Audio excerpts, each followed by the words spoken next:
Jesus. ಯೇಸುವೇ, Jesus. ಯೇಸುವೇ, Jesus. ಯೇಸುವೇ.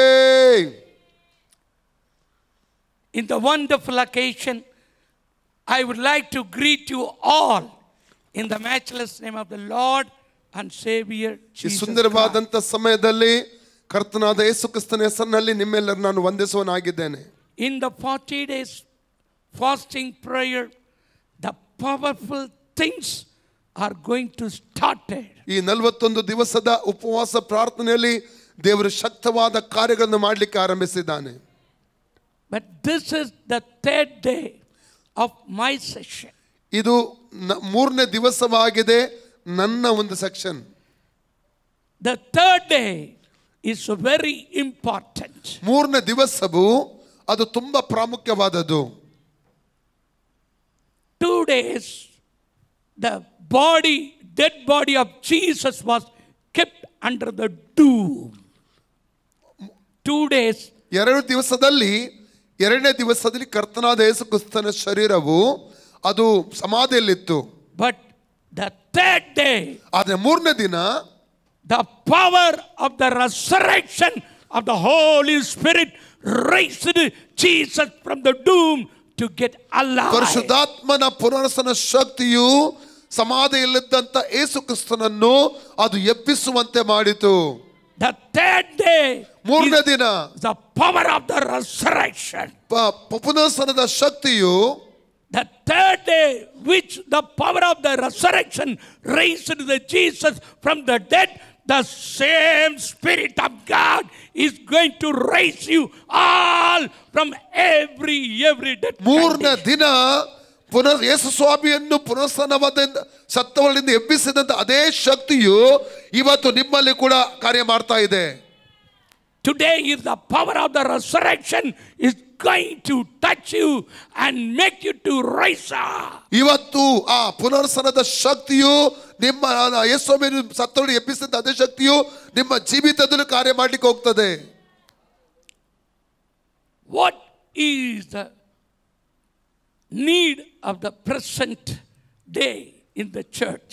ಇವತ್ತಿನ ಸಮಯದಲ್ಲಿ, ಇವತ್ತಿನ ಕಾಲದಲ್ಲಿ ಸಭೆಗೆ ಅವಶ್ಯಕವಾದದ್ದು ಏನು? What is the most an urgent need of the present Christianity? ಇವತ್ತಿನ ಕ್ರೈಸ್ತತ್ವಕ್ಕೆ ಅಗತ್ಯವಾಗಿ ಇರುವಂತದ್ದು ಯಾವ ಸಂಗತಿಯಾಗಿದೆ? We can give lot of answer for this. ನಾವು ಇದಕ್ಕೆ ಅನೇಕ ಉತ್ತರಗಳನ್ನು ಕೊಡಬಹುದು.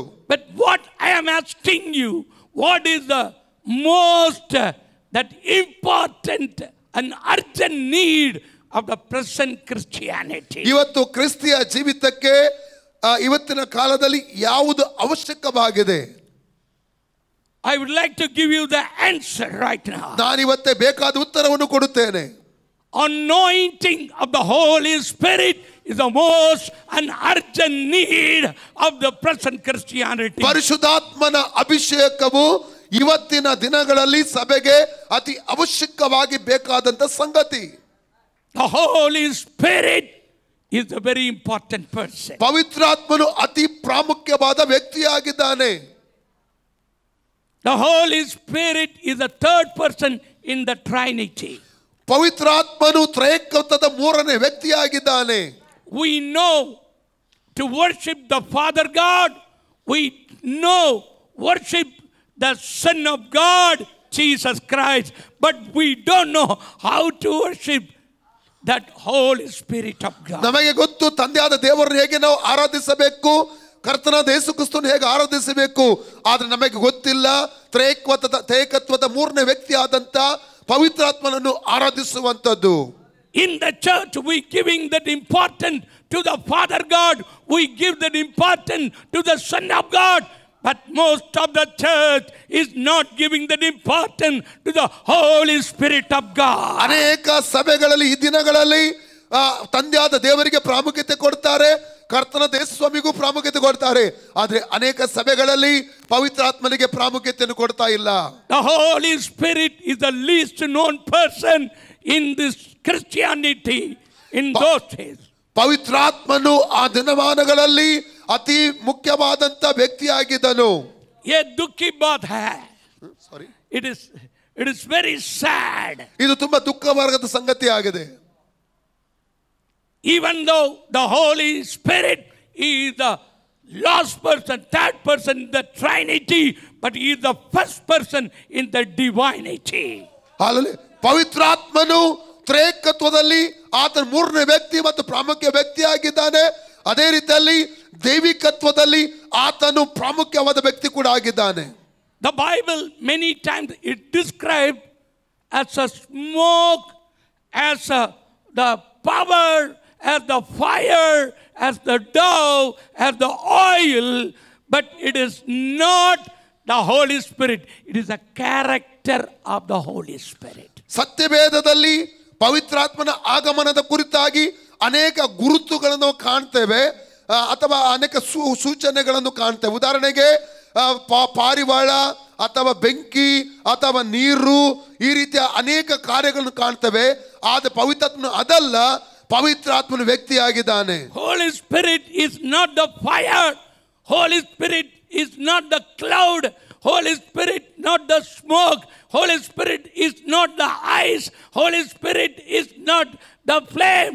But it is all the characteristic of the power of the Holy Spirit. ಪವಿತ್ರಾತ್ಮನು ಮೋಡವಲ್ಲ, ಪವಿತ್ರಾತ್ಮನು ಬೆಂಕಿ ಅಲ್ಲ, ಪವಿತ್ರಾತ್ಮನು ಪಾರಿವಾಳವಲ್ಲ, ಪವಿತ್ರಾತ್ಮನು ಐಸ್ ಅಲ್ಲ, ಪವಿತ್ರಾತ್ಮನು ನೀರಲ್ಲ. ಅದು ಇವೆಲ್ಲವೂ ಪವಿತ್ರಾತ್ಮನಿಗೆ ಸೂಚಿಸುವಂತ ಆತನ ಗುಣ ಸ್ವಭಾವಗಳಾಗಿವೆ. The Holy Spirit is a living personality like you and me. ಪವಿತ್ರಾತ್ಮನು ಜೀವಿಸುವಂತ, ನಮ್ಮಲ್ಲಿ ಜೀವಿಸುವಂತ ವ್ಯಕ್ತಿತ್ವವಾಗಿದ್ದಾನೆ ಪವಿತ್ರಾತ್ಮನು. He can get anger, he can get smile, and he can be pleased, he can be aggressive, because he is revealing his character through this. ಆತನು ಕೋಪಗೊಳ್ಳುತ್ತಾನೆ, ಆತನು ಮಾತನಾಡುತ್ತಾನೆ, ಆತನು ನೆಗಾಡುತ್ತಾನೆ, ಆತನು ಕಾರ್ಯಗಳನ್ನು ಮಾಡುತ್ತಾನೆ.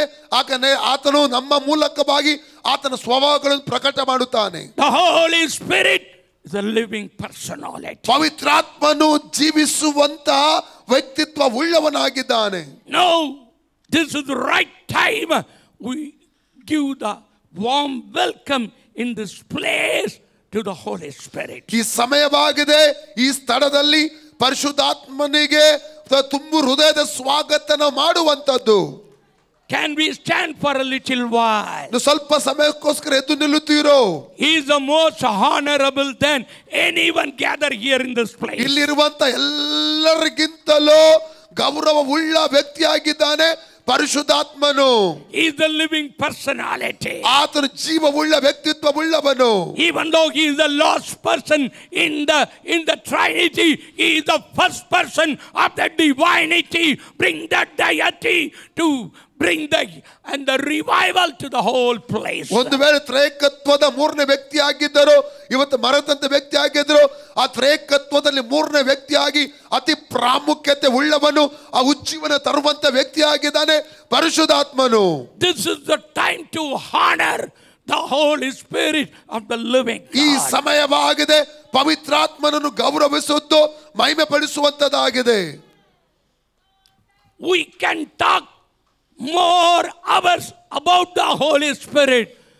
We can talk more things about the Holy Spirit, but we are not a talk to the Holy Spirit.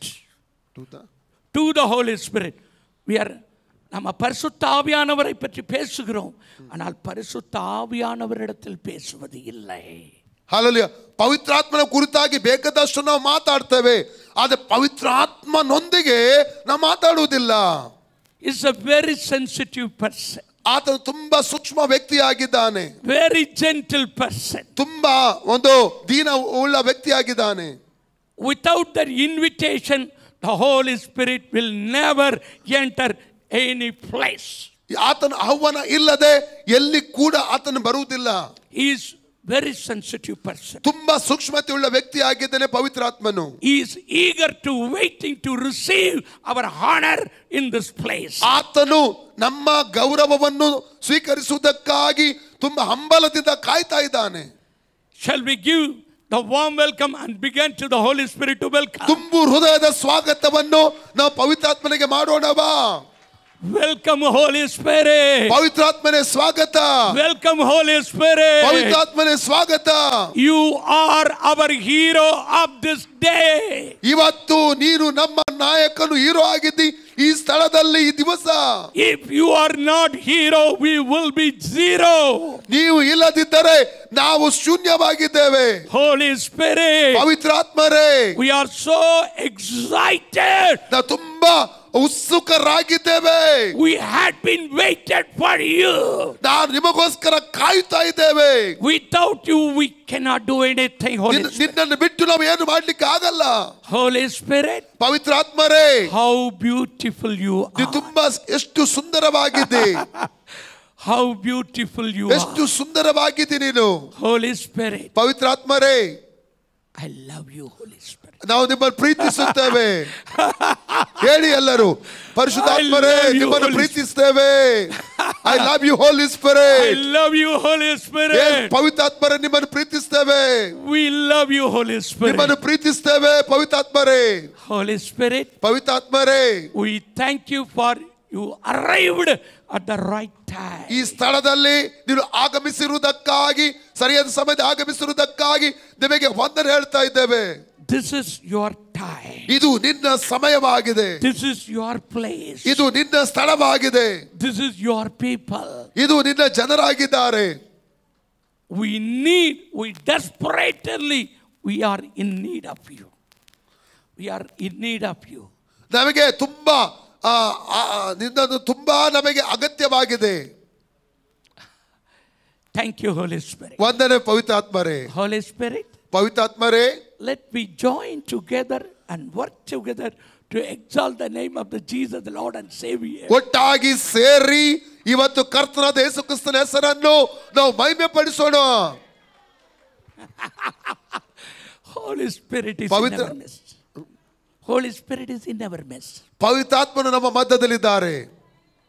Something is started to happen. ಏನೋ ಒಂದು ನಿಮ್ಮ ಮಧ್ಯೆ ನಡೀತಾ ಉಂಟು. I can feel. ಅದನ್ನು ನಾನು ಅನುಭವಿಸ್ತಾ ಇದ್ದೇನೆ. The Holy Spirit is in this place. ಪವಿತ್ರಾತ್ಮ ಈ ಸ್ಥಳದಲ್ಲಿದ್ದಾನೆ. When a minister coming into the place, ಒಂದು ರಾಜಕೀಯ ಮಂತ್ರಿ ಈ ಸ್ಥಳದಲ್ಲಿ ಬರುವಾಗ, the police people will follow. Hundreds of police will come. ಅಂದ್ರೆ 100ಕ್ಕಿಂತ ಅಧಿಕವಾದ ಪೊಲೀಸ್ ಅಧಿಕಾರಿಗಳು ಅವರು ಹಿಂಬಾಲಿಸಿಕೊಂಡು ಬರ್ತಾರೆ. When the Holy Spirit comes into a place, ಯಾವಾಗ ಪವಿತ್ರಾತ್ಮ ಇಲ್ಲಿ ಬಂದನು, there are angels are started to come along with them. ದೇವದೂತರು ಬಂದರು. The fire angels are here. ಬೆಂಕಿಯ ದೇವದೂತರು ಇಲ್ಲಿ ಬಂದಿದ್ದಾರೆ.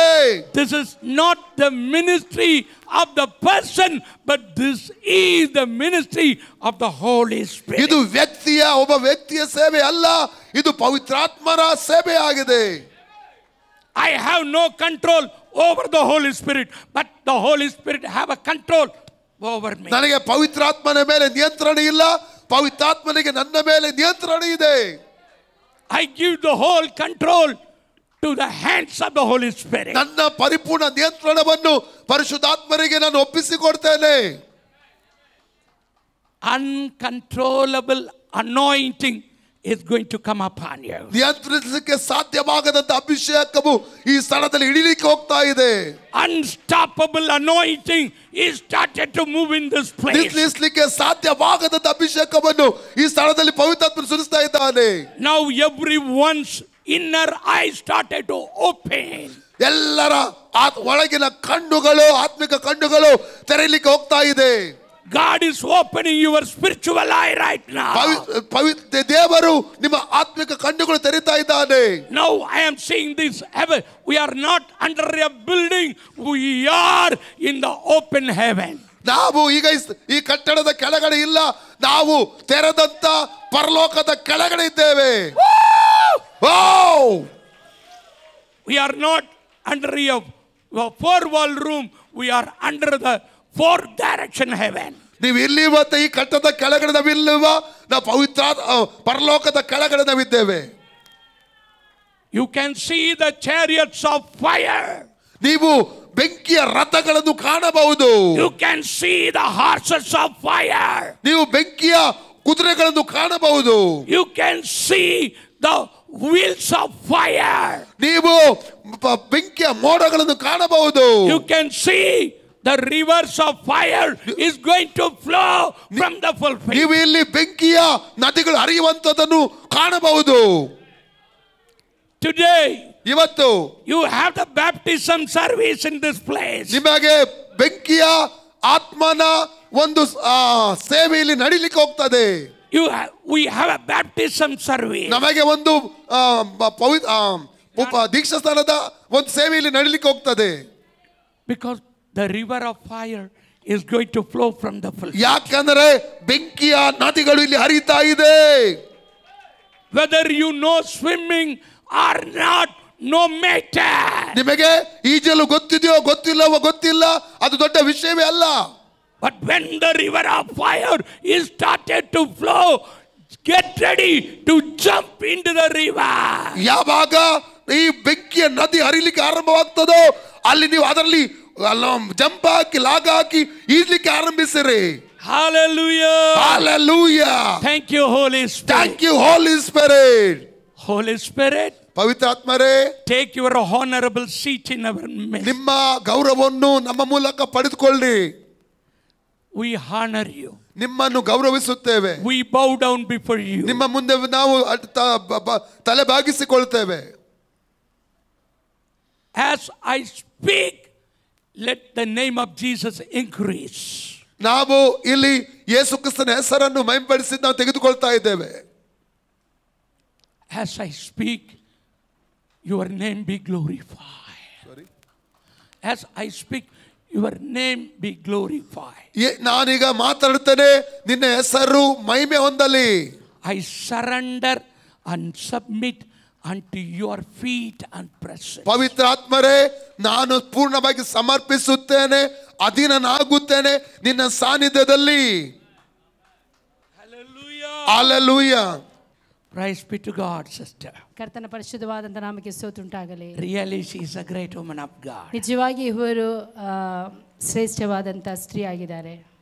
Okay, now you can take your honorable seat. ನೀವು ನಿಮ್ಮ ಆಸನಗಳನ್ನು ಸ್ವೀಕರಿಸಬೇಕಾಗಿ ನಾನು ನಿಮ್ಮಲ್ಲಿ ಕೇಳಿಕೊಳ್ತೇನೆ.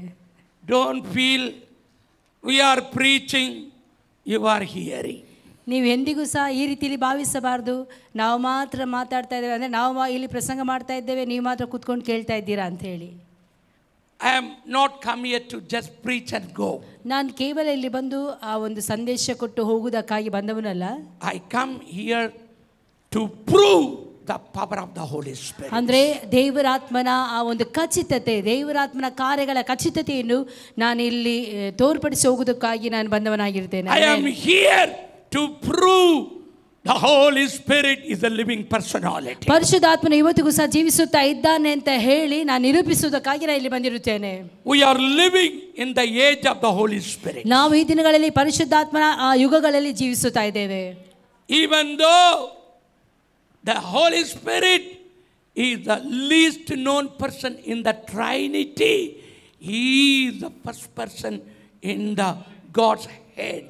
ಅಂದರೆ ನಾವು ನೋಡುತ್ತೇವೆ ಪರಿಶುದ್ಧಾತ್ಮನು ತ್ರಯೇಕ ದೇವರಲ್ಲಿ ಒಬ್ಬನಲ್ಲ, ಪರಿಶುದ್ಧಾತ್ಮನು ಸಹ ಮೊಟ್ಟ ಮೊದಲು ಇದ್ದಂಥ ವ್ಯಕ್ತಿತ್ವ ಉಳ್ಳವನಾಗಿರುತ್ತಾನೆ. The Holy Spirit have no individual doctrine, specific doctrine. ಪರಿಶುದ್ಧಾತ್ಮನಿಗೆ ಆತನದೇ ಆದಂಥ ಒಂದು ಡಾಕ್ಟ್ರಿನ್ ಅಂದರೆ ಬೋಧನೆ ಇಲ್ಲ. ಆತನು ತ್ರಯೇಕ ದೇವರ ಜೊತೆಯಲ್ಲಿ ಉಪದೇಶ ಇಲ್ಲ, ತ್ರಯೇಕ ದೇವರ ಜೊತೆಯಲ್ಲಿ ಇರುವ ಆತನಾಗಿರುತ್ತಾನೆ. Whatever he is getting from the Father God and the Son of God, he is revealing and releasing. ತಂದೆಯಾದಂಥ ದೇವರಿಂದ ಮಾತ್ರವಲ್ಲ ಯೇಸು ಕ್ರಿಸ್ತನಿಂದ ಪಡೆದುಕೊಂಡು ಆತನ ನಮಗೆ ಅಲ್ಲಿ ಪ್ರಕಟಪಡಿಸುವವನಾಗಿರುತ್ತಾನೆ. We are living in the age of the Holy Spirit. ನಾವು ಪರಿಶುದ್ಧಾತ್ಮನ ಯುಗಗಳಲ್ಲಿ ಜೀವಿಸುತ್ತಾ ಇದ್ದೇವೆ. We are so privileged people. ನಾವು ಬಹಳ ಪ್ರಾಮುಖ್ಯವಾದಂಥ ವ್ಯಕ್ತಿಗಳಾಗಿರುತ್ತೇವೆ. But now the present Christianity, even though we are living in the age of the Holy Spirit, still we are under the bondage. ಅಂದ್ರೆ ನಾವು ಪರಿಶುದ್ಧಾತ್ಮನ ಯುಗದಲ್ಲಿ ಜೀವಿಸುತ್ತಾ ಇರುವುದಾದರೂ ಕ್ರೈಸ್ತರು ಅನೇಕರು ಇವತ್ತಿಗೂ ಸಹ ಅನೇಕ ಬಂಧನಗಳಲ್ಲಿ ಸಿಕ್ಕಿಬಿದ್ದವರಾಗಿರುತ್ತಾರೆ. Even though the Christian pastors, Christian people are crying and suffering, we are under the bondage. ಇವತ್ತಿಗೂ ಸಹ ಅನೇಕ ಸೇವಕರುಗಳು ಅನೇಕ ವ್ಯಕ್ತಿಗಳು ಅಯ್ಯೋ ನಾವು ಇವತ್ತಿಗೂ ಸಹ ಬಂಧನದಲ್ಲಿ ಸಿಕ್ಕಿಬಿದ್ದಿದ್ದೇವೆ ಅಂತ ಹೇಳಿ ಕೂಗುವವರಾಗಿರುತ್ತಾರೆ. Even the church started to cry and shout, oh, set free Lord, set free O Lord. ಇವತ್ತಿಗೂ ಸಹ ಅನೇಕ ಸಭೆಗಳು ದೇವರನ್ನು ನೋಡಿ ದೇವರ ಹತ್ರ ಕೇಳುತ್ತಿದ್ದಾರೆ, ದೇವರೇ ನನಗೆ ಬಿಡುಗಡೆ ಮಾಡಿರಿ, ನಮ್ಮನ್ನು ಬಿಡುಗಡೆ ಮಾಡಿರಿ, ನಮ್ಮನ್ನು ಬಿಡುಗಡೆ ಮಾಡಿರಿ ಅಂತ ಹೇಳಿ. Now we are also suffering like ordinary people, common people. We are suffering like a common people. ನಾವು ಸಾಧಾರಣ ವ್ಯಕ್ತಿಗಳ ಹಾಗೆ ಇವತ್ತಿಗೂ ಸಹ ಅನೇಕ ಬಂಧನಗಳಲ್ಲಿ ಒಳಗಾಗಿ ನಾವು ಕೂಗುತ್ತಾ ಇದ್ದೇವೆ. Why it is happening? ಯಾಕೆ ಈ ದಿನಗಳ ಈ ರೀತಿ ಆಗುತ್ತಾ ಇದೆ? Now we are going to get that answer from that Holy Spirit. ಒಂದು ಈ ಎಲ್ಲಾ ಸಮಸ್ಯೆಗಳಿಗೆ ಪರಿಶುದ್ಧಾತ್ಮನ ಮೂಲಕವಾಗಿ ಉತ್ತರವು ನಮಗೆ ಸಿಗುವಂತದಾಗಿರುತ್ತದೆ. Hallelujah. Hallelujah. Get ready. The Bible says, Isaiah chapter 10:27. ಯೆಶಾಯನು ಬರೆದಂತ ಗ್ರಂಥ 10ನೇ ಅಧ್ಯಾಯದ 27ನೇ ವಾಕ್ಯದಲ್ಲಿ ನಾವು ಈ ರೀತಿಯಲ್ಲಿ ಓದುತ್ತೇವೆ. In that day, ಆ ದಿನದಲ್ಲಿ ಅವರು ಹೊರಿಸಿದ ಹೊರೆಯು ನಿಮ್ಮ ಬೆನ್ನಿನಿಂದಲೂ ಹೂಡಿದ ನೊಗವು ಕತ್ತಿನಿಂದಲೂ ತೊಲಗುವುದು, ನೀವು ಪುಷ್ಟರಾದ ಕಾರಣ ನೊಗವು ಮುರಿದು ಹೋಗುವುದು. Yes, the Bible says, and it shall come to pass in that day that remnant of that days, the burden will be taken away from thy shoulder, that yoke shall be taken away of thy neck. ಆ ದಿನದಲ್ಲಿ ಅವರು ಹೊರಿಸಿದ ಹೊರೆಯು ನಿಮ್ಮ ಬೆನ್ನಿನಿಂದಲೂ ಹೂಡಿದ ನೊಗವು ಕತ್ತಿನಿಂದಲೂ ತೊಲಗುವವು. Listen to me very carefully. ನೀವು ನಮ್ಮನ್ನು ಗಮನವಾಗಿ ಕೇಳಬೇಕಾಗಿ ನಾನು ನಿಮ್ಮಲ್ಲಿ ಕೇಳಿಕೊಳ್ತೇನೆ. In that day, ಆ ದಿನದಲ್ಲಿ your burden from his burden from your neck, from your shoulder, but yoke from your neck is taken away. ಅವರು ಹೊರಿಸಿದ ಹೊರೆಯು ನಿಮ್ಮ ಬೆನ್ನಿಂದಲೂ ಹೂಡಿದ ನೊಗವು ಕತ್ತಿನಿಂದಲೂ ಹೋಗುವಂತದಾಗಿರುತ್ತದೆ. The two things, ಎರಡು ಕಾರ್ಯಗಳು, the burden and yoke. ನಿಮ್ಮ ಮೇಲೆ ಹೊರಿಸಿದ ಹೊರೆ ಮತ್ತು ನೊಗ. The two parts, that is the shoulder and your neck. ಅಂದ್ರೆ ನಿಮ್ಮ ಬೆನ್ನಿನ ಮೇಲೆಯೂ ನಿಮ್ಮ ಕತ್ತಿನ ಮೇಲೆ ಇರುವಂತಹ ಎಲ್ಲ ಹೊರೆಗಳನ್ನು ನೊಗಗಳನ್ನು ದೇವರು ತೆಗೆದುಹಾಕುವವನಾಗಿರ್ತಾನೆ. The burden is not from you, it is his burden. ಅಂದ್ರೆ ಅದು his yoke. ಅದು ನಿಮ್ಮ ಹೊರೆ ಅಲ್ಲ, ಮಾತ್ರವಲ್ಲ ಅದು ನಿಮ್ಮ ಒಂದು ಕಷ್ಟವಲ್ಲ, ಆತ ನಿಮಗೆ ಹಾಕಿದಂತ ಹೊರೆಯು ಕಷ್ಟವಾಗಿದೆ, ನೊಗ ಆಗಿದೆ. The his burden means it is talking about a Syrian, that is a devil. ಅಂದ್ರೆ ಇದು ಯಾವ ವಿಷಯದಲ್ಲಿ ಹೇಳುತ್ತಾ ಇದೆ ಅಂತ ಹೇಳಿ ಸೈತಾನನ ಆ ಒಂದು ನೊಗ, ಸೈತಾನನ ಹೊರಿಸಿದಂತ ಹೊರೆಯ ಕುರಿತು ಇಲ್ಲಿ ಮಾತನಾಡುವಂತದ್ದಾಗಿರುತ್ತದೆ. Burden from your shoulder, that yoke from your neck is going to be taken away. ಹೊರಿಸಿದಂತ ಹೊರೆಯು ನಿಮ್ಮ ಬೆನ್ನಿನಿಂದಲೂ ಹೂಡಿದಂತ ನೊಗವು ನಿಮ್ಮ ಕತ್ತಿನಿಂದಲೂ ತೊಲಗಿ ಹೋಗುವಂತದ್ದಾಗಿರುತ್ತದೆ. The burden and the yoke is started to just demolish and trying to destroy our people. ಹೊರೆ ಮತ್ತು ನೊಗ ಇದೆರಡು ಸೇರಿ ನಮ್ಮ ಜನರನ್ನು ನಷ್ಟಪಡಿಸುತ್ತಾ ಇದೆ, ಮಾತ್ರವಲ್ಲ ನಮ್ಮ ಜನರಿಗೆ ಕಷ್ಟ ಕೊಡುತ್ತಾ ಇದೆ. In the human body, ಈ ಶರೀರದಲ್ಲಿ your shoulder and the neck is a very important. ನಮ್ಮ ಭುಜ ಮತ್ತು ನಮ್ಮ ಕುತ್ತಿಗೆ ಬಹಳ ಪ್ರಾಮುಖ್ಯವಾದಂತ ಅಂಶವಾಗಿರುತ್ತದೆ. If anyone captured on the shoulder and the neck, he automatically surrender into the person who is holding. ಯಾವ ವ್ಯಕ್ತಿಯನ್ನಾದರೂ ಕುತ್ತಿಗೆಯನ್ನು ಮತ್ತು ಆ ಒಂದು ಭುಜವನ್ನು ಹಿಡಿಯುವುದಾದರೆ ಅವರು ಕೂಡಲೇ ಸಂಪೂರ್ಣವಾಗಿ ಬೇರೆಯವರಿಗೆ ಒಪ್ಪಿಸಿಕೊಡುವವರಾಗಿರುತ್ತಾರೆ. ಉನ್ ತೋಲ್ ஆனால் சுமை அவனுடையது. ಅಂದ್ರೆ ನಿಮ್ಮ ಮೇಲೆ ಹೊರಿಸಿದಂತಹ ಹೊರೆಯು, ನಿಮ್ಮ ಮೇಲೆ ಹೊರಿಸಿದಂತಹ ನೊಗವು ಆತನದಾಗಿರುತ್ತದೆ. ಕழுத்து உன்னுடையது ஆனால் நுகம் அவனுடையது. ಕುತ್ತಿಗೆ ನಿಮ್ಮದಾಗಿರುತ್ತದೆ, ಆದರೆ ಹೊರೆ ಆತನದಾಗಿರುತ್ತದೆ. Today many people are suffering, they cannot able to rise up. ಆದರೆ ಇವತ್ತಿನ ದಿನಗಳಲ್ಲಿ ಬಹಳ ಜನರು ಕಷ್ಟಪಡುತ್ತಾ ಇದ್ದಾರೆ ಇದರಿಂದ ಹೊರಬರುವುದಕ್ಕೋಸ್ಕರವಾಗಿ. We are limited, something is limiting, it is crushing under the bondage. ಅಂದ್ರೆ ನಮ್ಮನ್ನು ಈ ಎಲ್ಲ ಹೊರೆಯು ನೊಗವು ನಮ್ಮನ್ನು ಅಮುಕುತ್ತಾ ಇದೆ ಹೊರಗೆ ಬರದ ಹಾಗೆ. Something started to try to manipulate and divert from the plan of God and the purpose of God. ದೇವರ ಉದ್ದೇಶ ಮತ್ತು ದೇವರ ಯೋಚನೆಯಿಂದ ಇದು ನಾವು ಪರಿಪೂರ್ಣವಾಗಿ ಅದರ ಬಳಿಗೆ ಹೋಗದಾಗೆ ಅದು ಬೇರೆ ಕಡೆಗೆ ನಮ್ಮ ಗಮನವನ್ನು ಹರಿಸಿಕೊಂಡು ಬೇರೆ ಕಡೆಗೆ ಕರೆದುಕೊಂಡು ಹೋಗುತ್ತಾ ಇದೆ. In this world, the two word is a very powerful. ಇಲ್ಲಿ ಎರಡು ವಚನಗಳು ಬಹಳ ಪ್ರಾಮುಖ್ಯವಾದದಾಗಿದೆ. One is blessing, another one is curse.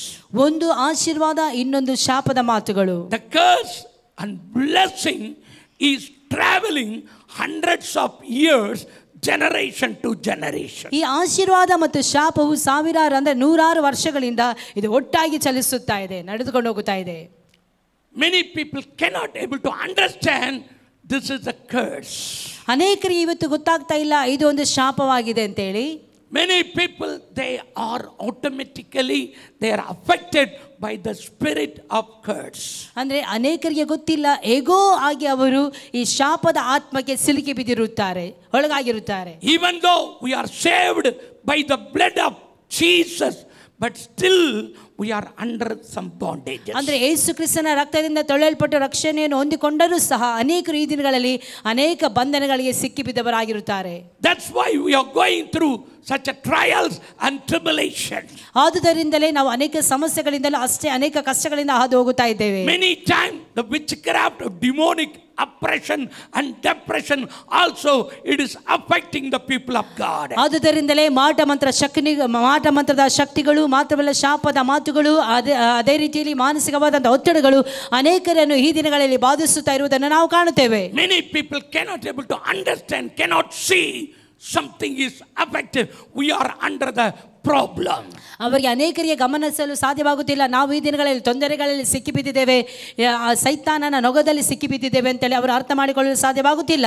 But your shoulder, his burden, your yoke, your neck on his yoke. ನಮ್ಮ ಬೆನ್ನು ಆತನು ಹೊರಿಸಿದಂಥ ಹೊರೆ, ನಮ್ಮ ಕುತ್ತಿಗೆ ಆದರೆ ಆತನ ನೊಗವಾಗಿದೆ. But today we have a good news. ಆದರೆ ಇವತ್ತು ಒಂದು ಒಳ್ಳೆಯ ಸಂದೇಶವಿದೆ, ಶುಭ ಸಂದೇಶವಿದೆ. Today everyone you are going to receive a good news. ಆದರೆ ಇವತ್ತು ನಮ್ಮೆಲ್ಲರಿಗೂ ಸಹ ಒಂದು ಒಳ್ಳೆಯ ಸಂದೇಶವಿದೆ, ಶುಭ ಸಂದೇಶವಿದೆ. In that day, ಆ ದಿನದಲ್ಲಿ. So God has a time, He has a timetable about your every situation. ನಮ್ಮ ಪ್ರತಿಯೊಂದು ಆ ಒಂದು ಹಾಗು ಹೋಗುಗಳ ಮಧ್ಯದಲ್ಲಿ ಸಹ ನಮ್ಮ ಕರ್ತನು ವೇಳಾಪಟ್ಟಿಯನ್ನು ಇಟ್ಟವನಾಗಿರುತ್ತಾನೆ. In that day his burden will be taken away. In that day his yoke will be taken away from your neck. ಆ ದಿನದಲ್ಲಿ ಅವರು ಹೊರಿಸಿದ ಹೊರೆಯು ನಿಮ್ಮ ಬೆನ್ನಿನಿಂದಲೂ ಹುಡಿದ ನೊಗವು ಕತ್ತಿನಿಂದಲೂ ತೊಲಗಿ ಹೋಗುತ್ತದೆ ಅಂತ ಹೇಳಿ ದೇವರ ಆತ್ಮನು ಹೇಳುತ್ತಿದ್ದಾನೆ. Because the answer is because of the anointing your yoke shall be destroyed. ಯಾಕೆಂದರೆ ನೀವು ಪುಷ್ಟರಾದಂತ ಕಾರಣ ನೊಗವು ಮುರಿದು ಹೋಗುವುದು. ಆಮೆನ್. In some translation, ಕೆಲವೊಂದು ಭಾಷಾಂತರಗಳಲ್ಲಿ yoke shall be broken up. ಅಂದ್ರೆ ನೊಗವು ಮುರಿದು ಬೀಳುತ್ತದೆ ಅಂತ ಹೇಳಿ ನಾವು ನೋಡುತ್ತೇವೆ. I don't know what is in Kannada Bible, but even in the Hindi Bible it shows abhishek ke karan wo bandhan tut gaya. ಅಂದ್ರೆ ಅಭಿಷೇಕದ ಕಾರಣ ಅವರ ಮೇಲೆ ಹೊರಿಸಿದಂತ ನೊಗವು ಮುರಿದು ಹೋಗುವುದು ಅಂತ ಹೇಳಿ ನಾವು ನೋಡ್ತೇವೆ. Because of the anointing yoke shall be broken. ಅಂದ್ರೆ ಅಭಿಷೇಕ ನಮ್ಮ ಮೇಲೆ ಬರುವಾಗ ನಮ್ಮ ಮೇಲೆ ಹೊರಿಸಿದಂತ ಎಲ್ಲ ನೊಗವು ಮುರಿದು ಬೀಳುವಂತದಾಗಿರುತ್ತದೆ. But KJV describes and declares, ಆದರೆ KJV ಈ ಪ್ರಕಾರವಾಗಿ ಘೋಷಿಸುತ್ತದೆ, ಮಾತ್ರವಲ್ಲ ಈ ರೀತಿಯಲ್ಲಿ ಬರೆಯಲ್ಪಟ್ಟಿದೆ. Because of the anointing your yoke shall be destroyed. ಅಂದ್ರೆ ನೀವು ಪುಷ್ಟರಾದಂತ ಕಾರಣ ನಿಮ್ಮ ಮೇಲೆ ಹೊರಿಸಿದಂತ ಎಲ್ಲ ನೊಗವು ಇಲ್ಲದಾಗಿ ಹೋಗುತ್ತದೆ, ಅಳಿದು ಹೋಗುತ್ತದೆ. Once it is broken, it can be come up at any time and hold you. ಅಂದ್ರೆ ಮುರಿದು ಬಿದ್ದರೆ ಯಾವಾಗ ಬೇಕಾದ್ರೂ ಜೋಡಣೆ ಆಗಿ ನಮ್ಮ ಕುತ್ತಿಗೆ ಮೇಲೆಯೂ ನಮ್ಮ ಬೆನ್ನಿನ ಮೇಲೆಯೂ ಬರಬಹುದು, ಆದರೆ ನಾಶವಾದ್ರೆ ಬರುವುದಿಲ್ಲ. But once it is destroyed, it cannot be come back. ಆದರೆ ನಾಶ ಆದರೆ ಪರಿಪೂರ್ಣವಾಗಿ ನಾಶವಾದರೆ ಅದು ಎಂದಿಗೂ ಸಹ ಜೋಡಣೆಯಾಗಿ ಬರುವುದಿಲ್ಲ. In the anointing there is a two level. The anointing there is a two level. ಅಭಿಷೇಕದಲ್ಲಿ ಎರಡು ಮಟ್ಟಗಳಿರುತ್ತದೆ. John the Baptist is declaring, ಸ್ನಾನಿಕನಾದಂಥ ಯೋಹಾನನು ಈ ಪ್ರಕಾರವಾಗಿ ಘೋಷಿಸುತ್ತಿದ್ದಾನೆ, I given you in the baptism in the water one more powerful than I will come. He will give you the baptism in the Spirit and the fire. ನಾನು ನಿಮಗಾದರೂ ನೀರಿನಿಂದ ದೀಕ್ಷಾ ಸ್ಥಾನವನ್ನು ಕೊಡುತ್ತಾ ಇದ್ದೇನೆ, ಆದರೆ ನನ್ನ ಹಿಂದೆ ಬರುವವನು ನನಗಿಂತಲೂ ಶಕ್ತನಾಗಿರುತ್ತಾನೆ, ಆತನು ಬೆಂಕಿಯಿಂದಲೂ ನೀರಿನಿಂದಲೂ ನಿಮಗೆ ಅಭಿಷೇಕವನ್ನು ಮಾಡುವವನಾಗಿರುತ್ತಾನೆ. Anointing of the Holy Spirit is compared with the baptism of the Holy Spirit. ಅಭಿಷೇಕವು ಆ ಒಂದು ಅಭಿಷೇಕವು ಯಾವುದಕ್ಕೆ ಸೂಚನೆ ಆಗಿದೆ ಎಂದು ಹೇಳುವುದಾದರೆ ದೇವರಾತ್ಮನಿಗೆ ಸೂಚನೆ ಆಗಿರುತ್ತದೆ. ಬೆಂಕಿಯ ಅಭಿಷೇಕವು the Holy ಅಭಿಷೇಕಕ್ಕೆ ಸೂಚನೆ ಆಗಿರುತ್ತದೆ. Holy Spirit, I given the water baptism, but He will give you that baptism of the Spirit and baptism of the fire. ನಾನು ನಿಮಗೆ ನೀರಿನಿಂದ ದೀಕ್ಷಾಸ್ನಾನ ಕೊಡುತ್ತಾ ಇದ್ದೇನೆ, ಆದರೆ ಆತನು ಬೆಂಕಿಯಿಂದಲೂ ಆತ್ಮನಿಂದಲೂ ತುಂಬಿಸುವವನಾಗಿರುತ್ತಾನೆ. Amen. The fire is going to do something today from this place. ಬೆಂಕಿಯು ಇಲ್ಲಿ ಬಂದು ಏನೋ ಕೆಲವೊಂದನ್ನು ಮಾಡಲು ಹೋಗುತ್ತದೆ ಪ್ರಿಯರೇ. Amen. Listen to me very carefully. ಆದುದರಿಂದಲೇ ಬಹಳ ಗಂಭೀರವಾಗಿ ಕೇಳಿರಿ. Anyone can drive out the demon in the name of Jesus. Anyone can drive out the demon. யாருனாலும் பிசாசை துரத்தலாம் ಯೇಸುವಿನ ನಾಮம். ಯಾರು ಬೇಕಾದರೂ ಸೈತಾನನನ್ನು ಓಡಿಸಬಹುದು ಯೇಸುವಿನ ನಾಮದ ಮೂಲಕವಾಗಿ. There is a two level, ಎರಡು ವಿಧமான காரியங்கள், ಎರಡು ವಿಧವಾದಂತ ಎರಡು ಮಟ್ಟಗಳು ಇರುತ್ತದೆ. ಯಾರು வேண்டுமானாலும் பிசாசை துரத்த முடியும், ಯಾರು ಬೇಕಾದರೂ ಸೈತಾನನನ್ನು ಓಡಿಸಬಹುದು ಯೇಸುವಿನ ನಾಮத்தில், ಯೇಸುವಿನ ನಾಮದ ಮೂಲಕವಾಗಿ. But once we are drive out the demon, it is coming back again and it is started to dance and manipulate. ಅಂದ್ರೆ ಅದು ಓಡಿಸಿದ ನಂತರವಾಗಿ ಪುನಃ ಬರುತ್ತದೆ, ಪುನಃ ಪ್ರಕಟವಾಗುತ್ತದೆ, ಪುನಃ ನೃತ್ಯ ಮಾಡುತ್ತದೆ, ಪುನಃ ಬೊಬ್ಬೆ ಆಗ್ತದೆ, ಪುನಃ ಅದರ ಕಾರ್ಯಗಳನ್ನು ಮಾಡುತ್ತಾ ಇರುತ್ತದೆ. But once the demon it is started to torment, எப்பொழுது பிசாசு அவள் சித்திரவதை செய்கின்ற பொழுது ಅದು திரும்பவும் அந்த ಉಡಲುக்குள்ளே வராது. ಅಂದ್ರೆ ಯಾವಾಗ ಸೈತಾನನ ಪರಿಪೂರ್ಣವಾಗಿ ನಾಶಪಡಿಸುತ್ತೇವೆ ಅದು ಯಾವ ಕಾರಣಕ್ಕೂ ಹಿಂತಿರುಗಿ ಬಂದು ಪುನಃ ಅದು ಆಳ್ವಿಕೆ ಮಾಡಲು ಸಾಧ್ಯವಾಗುವುದಿಲ್ಲ. Driving the demon is different, tormenting the demon is different. ಅಂದ್ರೆ ಚಿತ್ರವதை செய்வது, ತೊಂದರೆ பண்ணுவது, ತೊಂದರೆ ಪಡಿಸುವಂಥದ್ದು, ಸೈತಾನನ ಬಂದು ತೊಂದರೆ ಪಡಿಸುವಂಥದ್ದು ಬೇರೆ, ಸೈತಾನನನ್ನು ಬಿಡಿಸುವಂಥದ್ದು ಬೇರೆ. Because we are living in the very crucial moment. ಯಾಕೆಂದ್ರೆ ನಾವು ಬಹಳ ಒಂದು ಸಂತೃಪ್ತವಾದಂಥ ಪರಿಸ್ಥಿತಿಯಲ್ಲಿ ಜೀವಿಸುತ್ತಾ ಇದ್ದೇವೆ. Demon is very very aggressively it has started to stand against of the church. ಸೈತಾನನು ಬಹಳ ಕ್ರೂರತನದಿಂದ ಆ ಒಂದು ಸಭೆಗೆ ವಿರುದ್ಧವಾಗಿ ನಿಂತಿರುವವನಾಗಿರುತ್ತಾನೆ. Everyone we need such a mighty fire anointing. ಪ್ರತಿಯೊಬ್ಬರ ಜೀವಿತದಲ್ಲೂ ಅಸಾಧಾರಣವಾದಂಥ ಅಭಿಷೇಕ, ಅಸಾಧಾರಣವಾದಂಥ ಬೆಂಕಿ ಅಭಿಷೇಕವನ್ನು ಹೊಂದಿಕೊಂಡವರಾಗಿರಬೇಕು. The baptism in the spirit is a common, it can be given to everyone. ಅಂದ್ರೆ ದೀಕ್ಷಾ ಸ್ಥಾನವನ್ನು ಪ್ರತಿಯೊಬ್ಬರು ಪಡೆದುಕೊಳ್ಳಬಹುದು. இந்த அபிஷேகம் என்பது ಉನ್ನತத்திலிருந்து தரிப்பிக்கப்படுகிற வல்லமை. ಅಂದ್ರೆ ಅಭಿಷೇಕ ಎಂಬುವಂತದ್ದು ಉನ್ನತ ಲೋಕದಿಂದ ನಮ್ಮೆಲ್ಲರಿಗೂ ಧರಿಸುವಂತದ್ದಾಗಿರುತ್ತದೆ. ஆனால் அக்கினி அபிஷேகம் என்பது உனக்குள்ளே இருந்து புறப்பட்டு போவது. ಆದರೆ ಅಗ್ನಿ ಅಭಿಷೇಕ ಎಂಬುವಂತದ್ದು ನಿನ್ನ ಒಳಗಡೆಯಿಂದ ಹೊರಗೆ ಬರುವಂತದ್ದಾಗಿರುತ್ತದೆ. இந்த அபிஷேகம் என்பது உனக்குள்ளே தங்கி இருக்கும். ಅಭಿಷೇಕ ಎಂಬುವಂತದ್ದು ನಿಮ್ಮ ಒಳಗಡೆ ವಾಸ ಮಾಡಿರುವಂತದ್ದಾಗಿರುತ್ತದೆ. ஆனால் இந்த அக்கினியின் அபிஷேகம் என்பது உனக்குள்ளே இருந்து புறப்பட்டு ஓடி வரும். ಆದರೆ ಅಗ್ನಿ ಅಭಿಷೇಕ ಎಂಬುವಂತದ್ದು ನಿನ್ನ ಒಳಗಡೆಯಿಂದ ಹೊರಟು ಬರುವಂತದ್ದಾಗಿರುತ್ತದೆ. என் ஆண்டவர் ஒரு அழைப்பை கொடுக்கிறார். ನನ್ನ ಕರ್ತನಾದಂತ ಯೇಸು ಕ್ರಿಸ್ತನು ಇವತ್ತು ಒಂದು ಕರೆಯನ್ನು ಕೊಡುವವನಾಗಿರುತ್ತಾನೆ. என் ஆண்டவர் ஒரு அழைப்பை கொடுத்தார். ಕರ್ತನು ಒಂದು ಕರೆಯುವಿಕೆಯನ್ನು ಕೊಟ್ಟನು. ஒருவன் தாகமாய் இருந்தால், ನಿಮ್ಮಲ್ಲಿ ಯಾವನಿಗಾದರೂ ನೀರಡಿಕೆಯಾಗಿರುವುದಾದರೆ, ஒருவன் தாகமாய் இருந்தால், ನಿಮ್ಮಲ್ಲಿ ಯಾವನಿಗಾದರೂ ನೀರಡಿಕೆಯಾಗಿರುವುದಾದರೆ என்னிடத்தில் ಅವನು ನನ್ನ ಬಳಿಗೆ ಬರಲಿ, என்னிடத்தில் வந்து ನನ್ನ ಒಳಗಡೆ ಬಂದು பானம் பண்ண கடவன். ಆತನು ನನ್ನ ಒಳಗಡೆ ಬಂದು ಆತನು ಭುಜಿಸಲಿ. யோவான் 7:37-38 இதை தெளிவாக சொல்லுங்க. ಯೋಹಾನ ಸುವಾರ್ತೆ 7ನೇ ಅಧ್ಯಾಯದ 37-38ನೇ ವಾಕ್ಯದಲ್ಲಿ ನಾವು ಈ ರೀತಿ ಸ್ಪಷ್ಟವಾಗಿ ನಾವು ನೋಡುತ್ತೇವೆ. தாகமாய் இருப்பவன் ದಾಹವಾಗಿರುವಂತ ಯಾವನೇ ಆಗಲಿ, it is not for someone it is for everyone. ಅಂದ್ರೆ ಇದು ಯಾರಿಗೂ ಸ್ವಲ್ಪ ಜನರಿಗಾಗಿ ಅಲ್ಲ, ಇದು ಎಲ್ಲರಿಗೂ ಆಗಿರುತ್ತದೆ. தாகமாயிருப்பவன் எவனோ, ಯಾರಿಗೆಲ್ಲ ದಾಹವಾಗಿರ್ತದೋ ಅವರಿಗೆಲ್ಲರಿಗೂ ಸಹ இன்றைக்கு ஆவிக்குரிய தாகத்தோடு இருக்கிறவர்களுக்கு என் ஆண்டவர் நேரடியாக ஒரு அழைப்பை கொடுக்கிறார். ಆದರೆ ಇವತ್ತು ಯಾರೆಲ್ಲ ಆತ್ಮಿಕವಾದಂತ ದಾಹ ಉಳ್ಳವರಾಗಿರ್ತಾರೋ ಅವರೆಲ್ಲರಿಗೂ ಸಹ ನನ್ನ ದೇವರು ಕೂಗಿ ಕರೆಯುತ್ತಾ ಇದ್ದಾನೆ. Even today Jesus is in our midst. He is giving the invitation. ಆತನೇ ಇವತ್ತು ನಮ್ಮ ಮಧ್ಯದಲ್ಲಿರುವ ಯೇಸು ಕ್ರಿಸ್ತನು ನಮಗೆ ಇವತ್ತಿಗೂ ಸಹ ಕರೆ ಕೊಡುತ್ತಾ ಇದ್ದಾನೆ. He who have thirsty, let him come and drink. ಯಾವನಿಗಾದರೂ ನೀರಡಿಕೆ ಆಗಿರುವುದಾದರೆ ಅವನು ನನ್ನ ಬಳಿಗೆ ಬಂದು ಕುಡಿಯಲಿ ಅಂತ ಹೇಳಿ 38 சொல்லுகிறது. 38ನೇ ವಾಕ್ಯದಲ್ಲಿ ನಾವು ಈ ರೀತಿಯಲ್ಲಿ ಓದುತ್ತೇವೆ. இப்பொழுது அவனுடைய வயிற்றிலே இருந்து ஜீவ தண்ணீர் உள்ள நதிகள் ஓடும். ನನ್ನನ್ನು ನಂಬಿದವರ ಹೊಟ್ಟೆಯೊಳಗಡೆಯಿಂದ ಶಾಸ್ತ್ರದಲ್ಲಿ ಹೇಳಿರುವ ಪ್ರಕಾರ ಜೀವಕರವಾದಂತಹ ನೀರಿನ ಹೊಳೆಗಳು ಹರಿಯುವವು ಎಂದು ಕೂಗಿ ಹೇಳಿದನು. முதலாவது பானம் பண்ணுகிற அனுபவம். ಮೊದಲನೇದಾಗಿ ನಮ್ಮನ್ನು ತುಂಬಿಸಿಕೊಳ್ಳುವಂತಹ ಅನುಭವ. இரண்டாவது உனக்குள்ளே இருந்து புறப்பட்டு ஓடுகிற அனுபவம். ಎರಡನೇದಾಗಿ ನಮ್ಮ ಹೊಟ್ಟೆ ಒಳಗಡೆಯಿಂದ ಹೊರಗೆ ಬರುವಂತಹ ಅನುಭವ ಆಗಿರುತ್ತದೆ. ಆಮೆನ್. ಸತ್ಯವೇದ ಈ ಪ್ರಕಾರವಾಗಿ ಹೇಳುತ್ತದೆ, the streams of the living water shall come out of your belly. ಅಂದ್ರೆ ನಾವು ನೋಡುತ್ತೇವೆ ಸತ್ಯವೇದ ಈ ಪ್ರಕಾರವಾಗಿ ಹೇಳುತ್ತದೆ, ನಂಬಿದವರ ಹೊಟ್ಟೆ ಒಳಗಡೆಯಿಂದ ಜೀವಕರವಾದ ಹೊಳೆಗಳು ಹರಿದು ಬರುವಂತದ್ದಾಗಿರುತ್ತದೆ. You cannot control sometimes even the water of the tap water. ಟ್ಯಾಪಿನ ಆ ಒಂದು ನೀರನ್ನು ಸಹ ಕೆಲವೊಮ್ಮೆ ನಮಗೆ ಅದನ್ನು ಹತೋಟಿಯಲ್ಲಿ ಇಡಲು ಸಾಧ್ಯವಾಗುವುದಿಲ್ಲ. But Jesus tells the rivers of the living streams of the living water. ಆದರೆ ಕರ್ತನ ಈ ಪ್ರಕಾರವಾಗಿ ಹೇಳುತ್ತಿದ್ದಾನೆ, ಜೀವಕರವಾದಂತ ನೀರಿನ ಹೊಳೆಗಳು ಹರಿಯುವಂತದ್ದಾಗಿರುತ್ತದೆ ಅಂತ ಹೇಳಿ. It is in the plural form. ಅದು ಯಾವ ಕಾರಣಕ್ಕೂ ಏಕವಚನವಾಗಿರುವುದಿಲ್ಲ, ಅದು ಬಹುವಚನವಾಗಿರುತ್ತದೆ. It is like a force. ಅದು ಬಹಳ ವೇಗವಾಗಿ ಬರುವಂತದ್ದಾಗಿರುತ್ತದೆ. It is not a river but it is a river.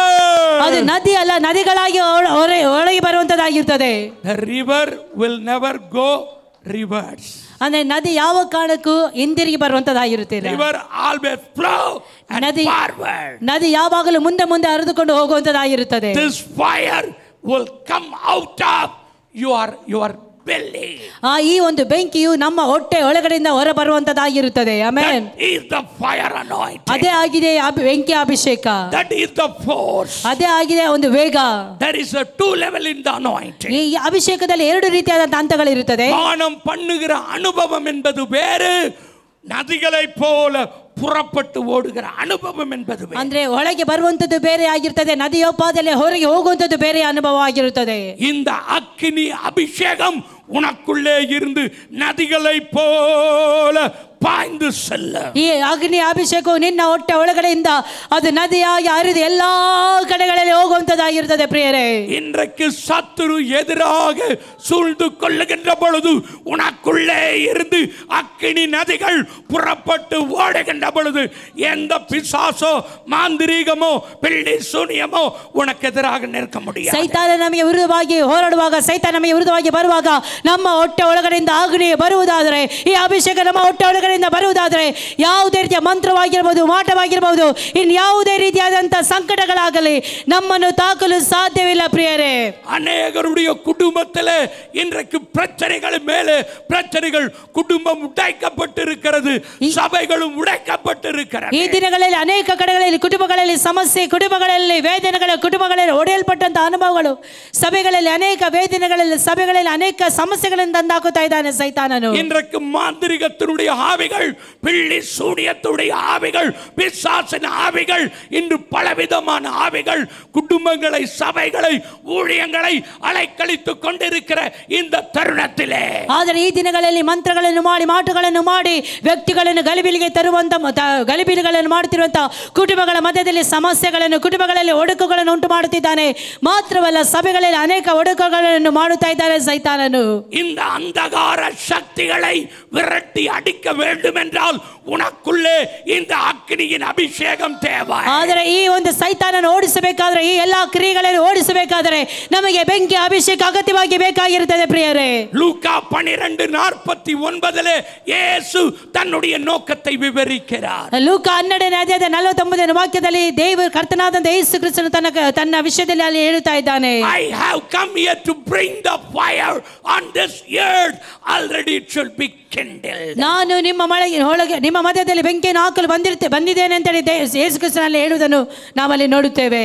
ಯೇಸು ಕ್ರಿಸ್ತனுடைய நோக்கம் இந்த பூமியின் மேல் அக்கினியை போட வந்தேன். ಯೇಸು ಕ್ರಿಸ್ತನ ಒಂದು ಉದ್ದೇಶ ಭೂಮಿಯ ಮೇಲೆ ಆ ಒಂದು ಬೆಂಕಿಯನ್ನು ಹಾಕುವುದಕ್ಕಾಗಿ ಬಂದವನಾಗಿರುತ್ತಾನೆ.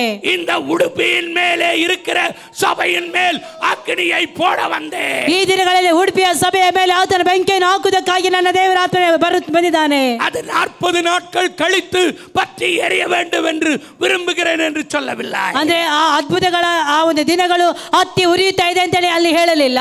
இந்த பூமியின் மேல் அக்கினியை போட வந்தேன். ಈ ಭೂಮಿಯಲ್ಲಿ ನಾನು ಬೆಂಕಿಯನ್ನು ಹಾಕುವುದಕ್ಕಾಗಿ ಬಂದಿರುತ್ತೇನೆ. ಅದು இப்பொழுதே, ಅದು ಹೀಗಲೇ, ಅದು இப்பொழுதே, ಅದು ಹೀಗಲೇ, அது இப்பொழுதே, ಅದು ಹೀಗಲೇ, அது இப்பொழுதே, ಅದು ಹೀಗಲೇ, இன்றே, ಇವತ್ತೇ, இந்த வினாடி, ಈ ದಿನದಲ್ಲಿಯೇ, இந்த நிமிஷத்திலே, ಈ ಸಮಯದಲ್ಲಿಯೇ, இந்த நாளிலே, ಈ ದಿನದಲ್ಲಿಯೇ பற்றி எரிய வேண்டும். ಹತ್ತಿ ಉರಿಯಬೇಕಾಗಿರುತ್ತದೆ. ಆಮೆನ್. பற்றி எரிய வேண்டும். ಹತ್ತಿ ಉರಿಯಬೇಕಾಗಿರುತ್ತದೆ. ಆಮೆನ್. பற்றி எரிய வேண்டும். ಹತ್ತಿ ಉರಿಯಬೇಕಾಗಿರುತ್ತದೆ. சபைகளிலே பற்றி எரியணும். ಸಭೆಗಳಲ್ಲಿ ಹತ್ತಿ ಉರಿಯಬೇಕಾಗಿರುತ್ತದೆ. குடும்பங்களிலே அக்கினி பற்றி எரிவதாக. ಆ ಕುಟುಂಬಗಳ ಮಧ್ಯದಲ್ಲಿ ಬೆಂಕಿ ಇಳಿದು ಬರಬೇಕಾಗಿರುತ್ತದೆ. உன் ஊழியங்களிலே அக்கினி பற்றி எரிய வேண்டும். ನಿನ್ನ ಸೇವೆಯಲ್ಲಿ ಬೆಂಕಿ ಹತ್ತಿ ಉರಿಯಬೇಕಾಗಿರುತ್ತದೆ.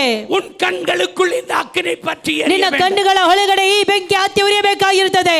உன்னுடைய வாயிலிருந்து இந்த அக்கினி புறப்பட ನಿನ್ನ ಬಾಯ ಮೂಲಕವಾಗಿ ಈ ಅಗ್ನಿ ಹತ್ತಿ ಉರಿಯಬೇಕಾಗಿರುತ್ತದೆ. நீ நடக்கும் பொழுது அக்கினி உன்னோடு கூட. ನೀ ನಡೆಯುವಾಗಲೂ ಹೋಗುವಾಗಲೂ ಬೆಂಕಿ ಹತ್ತಿ ಉರಿಯಬೇಕಾಗಿರುತ್ತದೆ. பூமியின் மேல் அக்கினியை போட வந்தவர், ಭೂಮಿಯ ಮೇಲೆ ಅಗ್ನಿಯನ್ನು ಹಾಕುವುದಕ್ಕೆ ಬಂದವನು, உடுப்பியிலே இருக்கிற இந்த சபையின் மேல் அக்கினியை போட வந்தேன் என்று சொல்லுங்க. ಉಡುಪಿಯಲ್ಲಿ ಈ ಸಭೆಯ ಮೇಲೆ ಬೆಂಕಿಯನ್ನು ಹಾಕುವುದಕ್ಕಾಗಿ ಬಂದಿದ್ದೇನೆ ಅಂತ ಹೇಳಿ ದೇವರ ಆತ್ಮನೇ ಹೇಳುತ್ತಿದ್ದಾನೆ. This is not a time just moving on commonly, nominally. ಈ ಒಂದು ಸಮಯವು ಸುಮ್ಮನೆ ಸಾಧಾರಣವಾಗಿ ಹೋಗುವಂತಹ ಸಮಯವಲ್ಲ ಪ್ರಿಯರೇ.